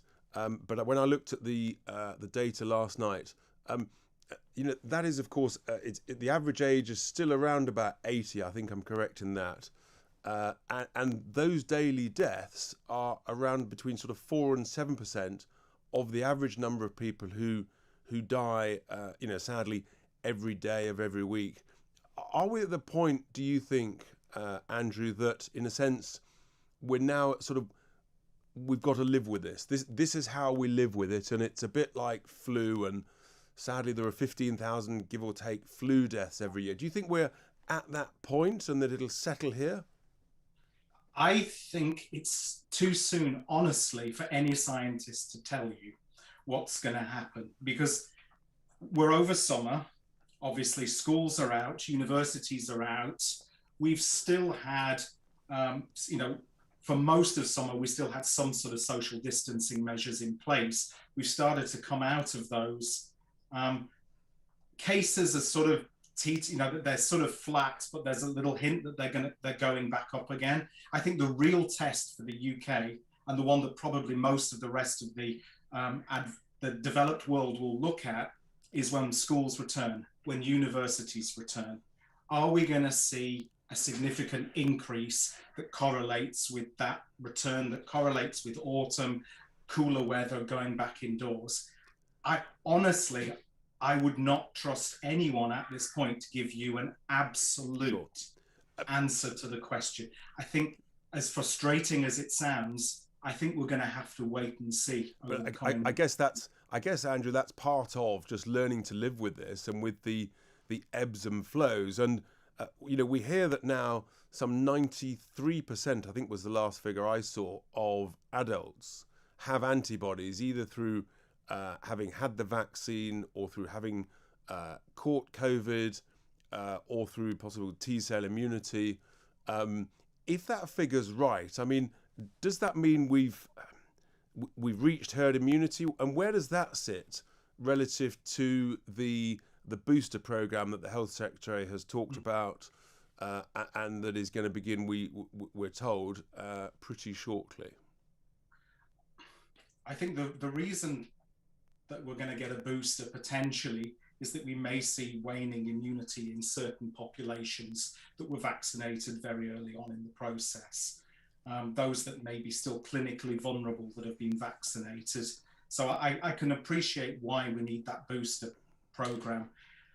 Again, we use terms like herd immunity, and we've all hoped and we've all talked over the previous few months about getting to a point where we have sufficient immunity that the virus disappears. But actually, we can see that the virus can still replicate to a much, much, much reduced level in those who've had the vaccine compared to an unvaccinated person. So I think it's going to be very difficult to eliminate this virus. For sure. I think we have to move to a process whereby we vaccinate as many people as we possibly can to provide protection against severe illness from this virus. And we see how this goes for the rest of the year. I would still urge those who are now eligible, the 16 and 17-year-olds, to get the vaccine that they're now being offered. Obviously, this is not a compulsory vaccination. It's of their own accord. Yeah. But I think the benefits of that vaccine outweigh the risks for that cohort of 16 and 17-year-olds. I think we should get as many people vaccinated as possible and see where the land lies come autumn time. I mean, but as I think you inferred there, Andrew, the idea that we can get to zero COVID is for the birds. I mean, it really is. And that's why surely the role now of the government, of the Health Secretary and the Chief Medical Officer is to give people the courage and the confidence that we have got to live with this in the same way that we do live with flu. And obviously the booster program for those who feel in whatever categories, as you say, whatever parts of the population or sectors or age bands, that's obviously going to be an ongoing part. But there's a real role of leadership here, isn't there, to give people the confidence that this is at manageable levels, and we've got to get on with our lives again. I think I agree with you in the sense that I think the government has to be open about what they're doing. You know, currently they're moving society to a position where we're given two choices.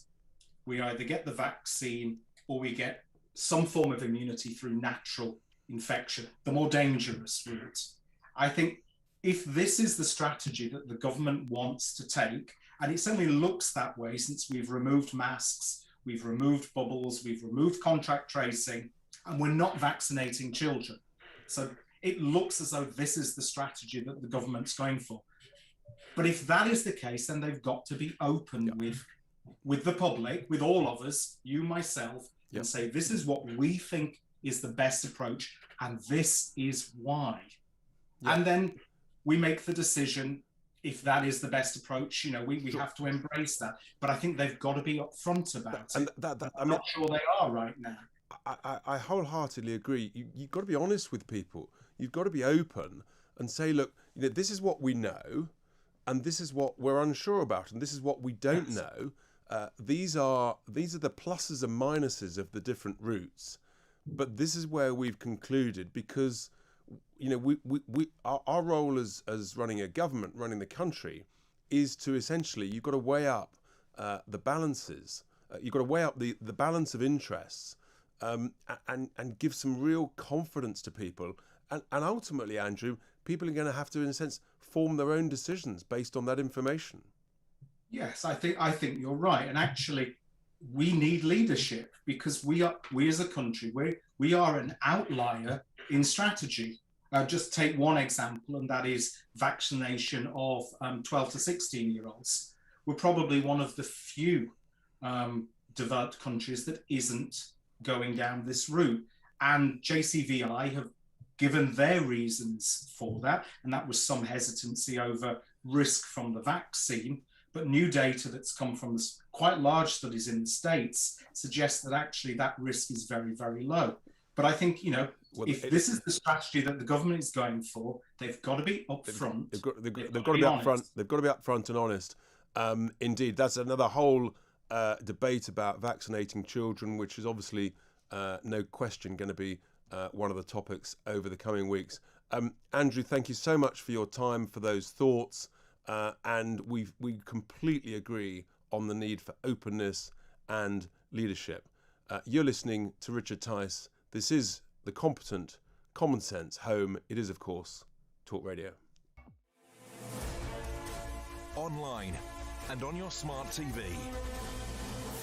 Talk Radio TV News. Here are your headlines. I'm Nadira Tudor. The Taliban move a step closer to taking the Afghan capital Kabul as militants enter the city from all sides. And at least 304 people have died and thousands have been injured after the devastating earthquake in Haiti. The Taliban have started to enter Kabul from all sides as they make their final approach to take full control of Afghanistan. The militants are believed to be in discussions with the government and are demanding a peaceful transition of the final major city. A rapid collapse in Afghan forces has left President Ashraf Ghani under growing pressure to resign. Last night, the Taliban said that its rapid gains show that the group has been accepted. A powerful earthquake in the Caribbean nation of Haiti is now known to have killed at least 304 people and injured more than 1,800. The 7.2 magnitude quake struck just west of the country yesterday morning, damaging and toppling buildings across large areas. The Prime Minister says there's extensive damage and declared a month-long state of emergency. Prayer services are being held across Plymouth this morning to remember the 5 victims who were shot dead on Thursday. Yesterday, the Home Secretary Priti Patel paid her respects at the scene of the mass shooting, where 22-year-old Jake Davison opened fire in an attack that lasted 12 minutes. The victims included his own mother and 3-year-old Sophie Martin and her father, Lee, who reportedly spent his last seconds trying to save his daughter's life. And Spain has recorded its hottest day ever after temperatures rose to 47.2 degrees Celsius yesterday. It comes as countries across southern Europe continue to experience dangerous levels of heat. Portugal, meanwhile, is warning its citizens that there's a significant chance of wildfires as a result. That's your news on Talk Radio TV. More in half an hour.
This is Talk Radio. Across the UK, online, on DAB+, and on the Talk Radio app.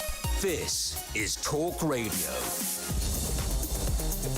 Welcome back to Richard Tice on Sunday afternoon now on Talk Radio, because yes, unbelievably, we've just got 30 minutes left before Bob Mills takes you through the early afternoon. There'll be lots of tweets coming in. We've still got time for some calls. Don't hesitate. Give us a ring. Whatever you've been hearing, whether you agree or disagree, the number, of course, 0344 499 1000. I want to hear your views, whether you think I've been right or wrong. We've been talking about some really big issues about the NHS waiting lists, the crisis in Afghanistan, and the NHS app and the changes to that. And we've got a caller here to talk about that. Lenny from Ashford. Is that Ashford in Kent, Lenny? Yes, it is, Richard. Good afternoon. Good afternoon. And if we've got time, I've got something I could say on the NHS waiting list, if that would help. Well, you have to be quick, Lenny, because time's flying by. But go for it. Okay. Well, regarding the app, and that is that in my experiences of life, there's one thing wrong with no information. If you get no information, that is bad. But what is even worse, if you get the wrong information. And I truly believe that the app has been not fit for purpose from the start, because it's been sending out the wrong information to a lot of people. Well, I mean, there have been huge concerns, and I think ultimately it's not only the quality of the information, but it's also then the government's decision, Lenny, as to when, if you've been vaccinated, then why do you still need to self-isolate? And finally, that is changing, and it has been a real concern. Lenny, I'm grateful for the call. We're going to run out of time to talk about the NHS waiting list. Meanwhile, interesting tweets coming in. People enjoying the show, asking whether or not Talk Radio are going to offer me any more slots. Well, who knows whether or not I get fired after one or whether I get offered any more. So send your thoughts to the management. Anyway, we are going to now talk about the wonderful issue of sport, and a couple of big issues going on. Firstly, of course, this is the week that Lionel Messi chose to leave Barcelona after 21 years being involved, a massive decision for him to go. And the question I'm sort of asking is, well, why did he go?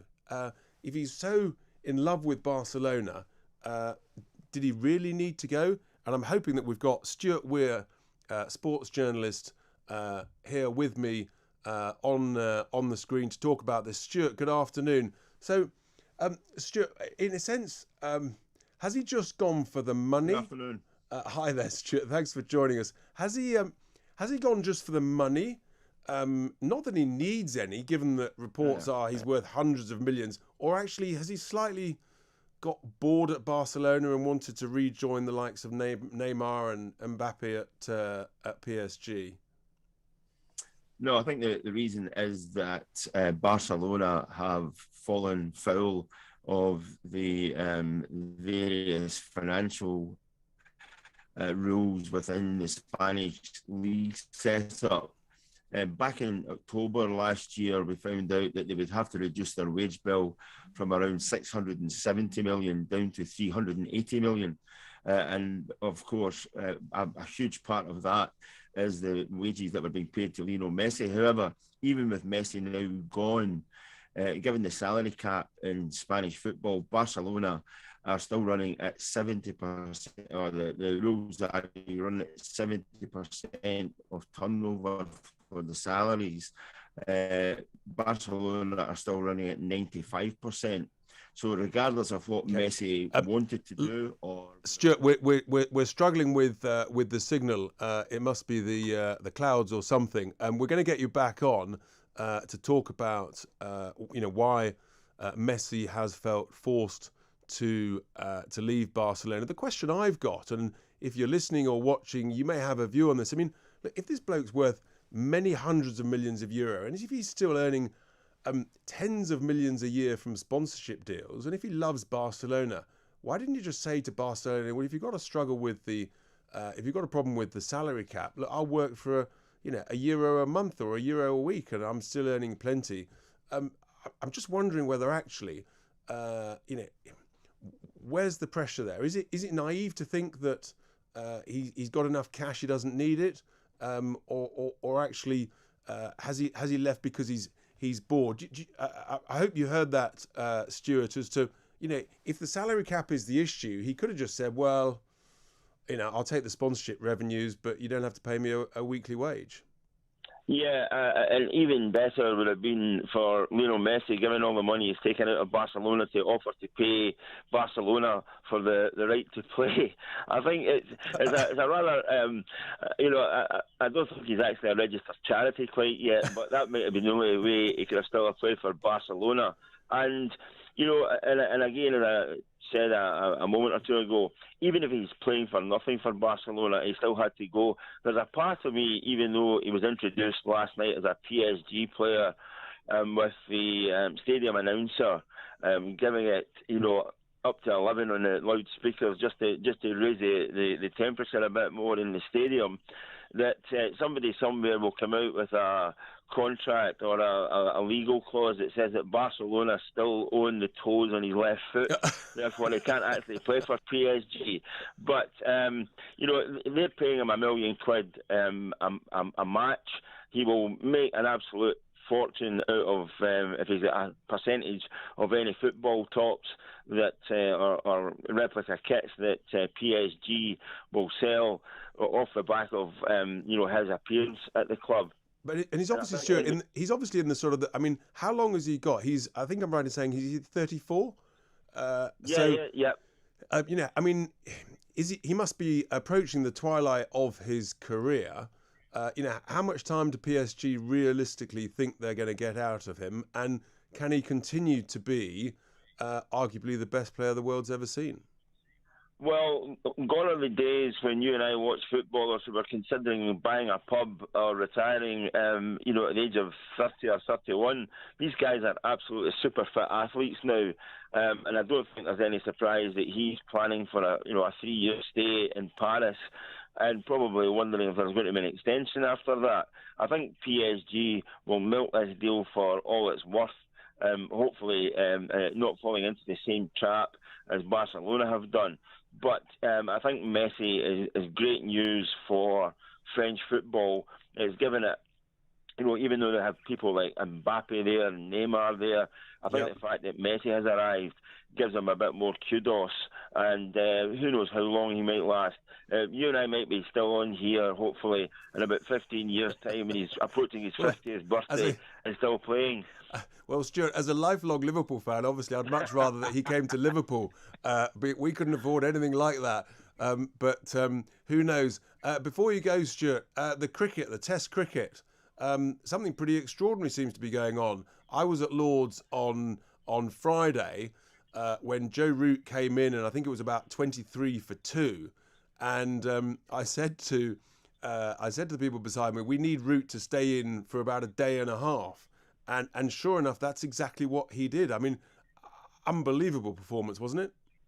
Yeah, absolutely. He pretty much holds England together, a bit like James Anderson with the ball. Yeah. You look at Joe Root and what he's done with the bat for England. It's absolutely incredible. And the fact that this Test match looks as if it will go the distance and be exciting on every single day, that's something of a rarity as well. It really is, isn't it? Because not that many Test matches go to the 5th day, and there's a possibility of a result either way, it seems to me. I mean, where do you think it'll go? The forecast seems to be okay, so weather shouldn't interrupt it. Do you think England are now just ahead? We've got the Indians are now 52 for 2 as I speak. Yeah, so they're just ahead. I think you'll have the likes of Kohli. If Kohli stays there any length of time, this will peter out into a draw. Right. Virat Kohli as captain might declare once India have reached 550 for 3, just to give England a sporting chance. But I think my money would actually go on this being a draw. Okay, well, let's wait and see. Stuart, thank you very much indeed for those thoughts on both Lionel Messi and also the Test cricket at Lord's. And just before we go to the break, we've got time for a call from Kate in Devon about vaccines. Kate, good afternoon. Good afternoon, Richard. I'm just phoning about the virologist that was on and was asking for openness and honesty and stated we're not vaccinating children, and then called for all 16 and 17-year-olds to step up and get vaccinated. I understood in this country that you are a child until you attain the age of 18 years. Yeah, and it's a really good point. I was astonished, I must say, regardless of where one is in this debate.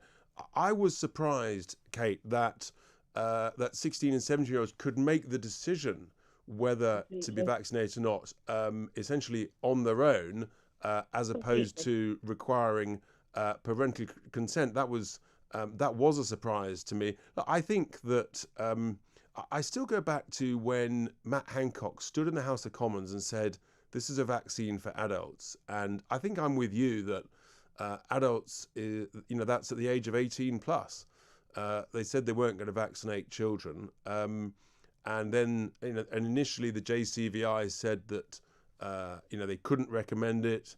It did seem a bit, they did change their mind very quickly on 16 to 17-year-olds. Have you got children, Kate, that of an age that they may be urging to be recommended? My children are being harassed to get it, but they certainly won't be.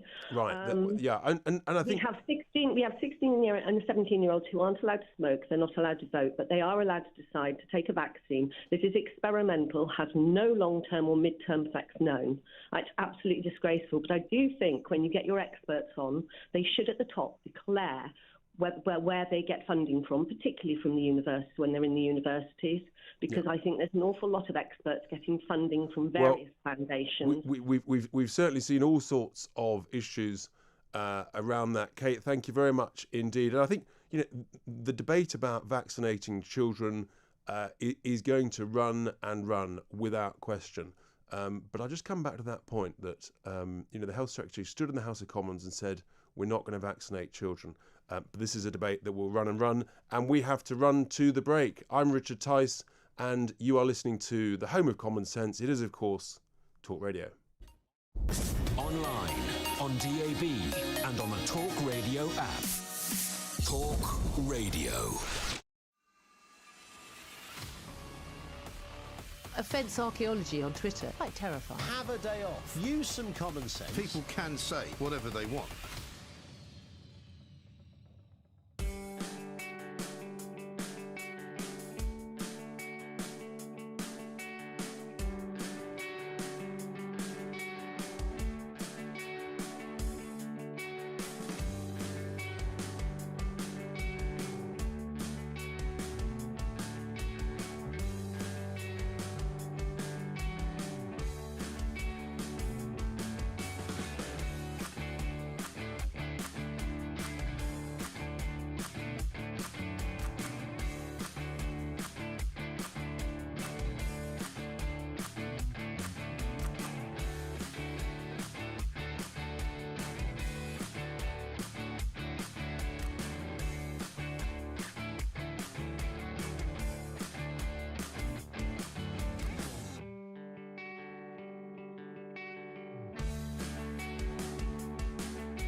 This is Talk Radio. Across the UK, online, on DAB+, and on the Talk Radio app.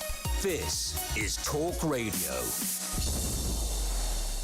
Welcome back to Talk Radio, and I'm Richard Tice, and we are just 10 minutes away from the top of the hour. I can't believe approaching the end of my first show. It's been great fun. I've enjoyed it.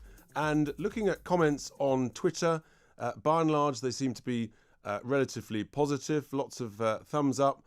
Some people being looking and enjoying it, signing off. An interesting question or observation from someone who is listening in Barcelona, who is a massive Barcelona fan, and he said about the Lionel Messi discussion that the truth was that Barcelona have got major financial difficulties. Well, as Stuart Weir was saying, there is, of course, the issue of the salary cap, and they've got to look to the future of Barcelona going forwards. I just wondered why he just couldn't, if he really did love Barcelona, then actually he could have just played for free, or indeed, as Stuart suggested, paid back some of the earnings to Barcelona. But there we are. He chose to go to PSG. I wish he'd gone to Liverpool.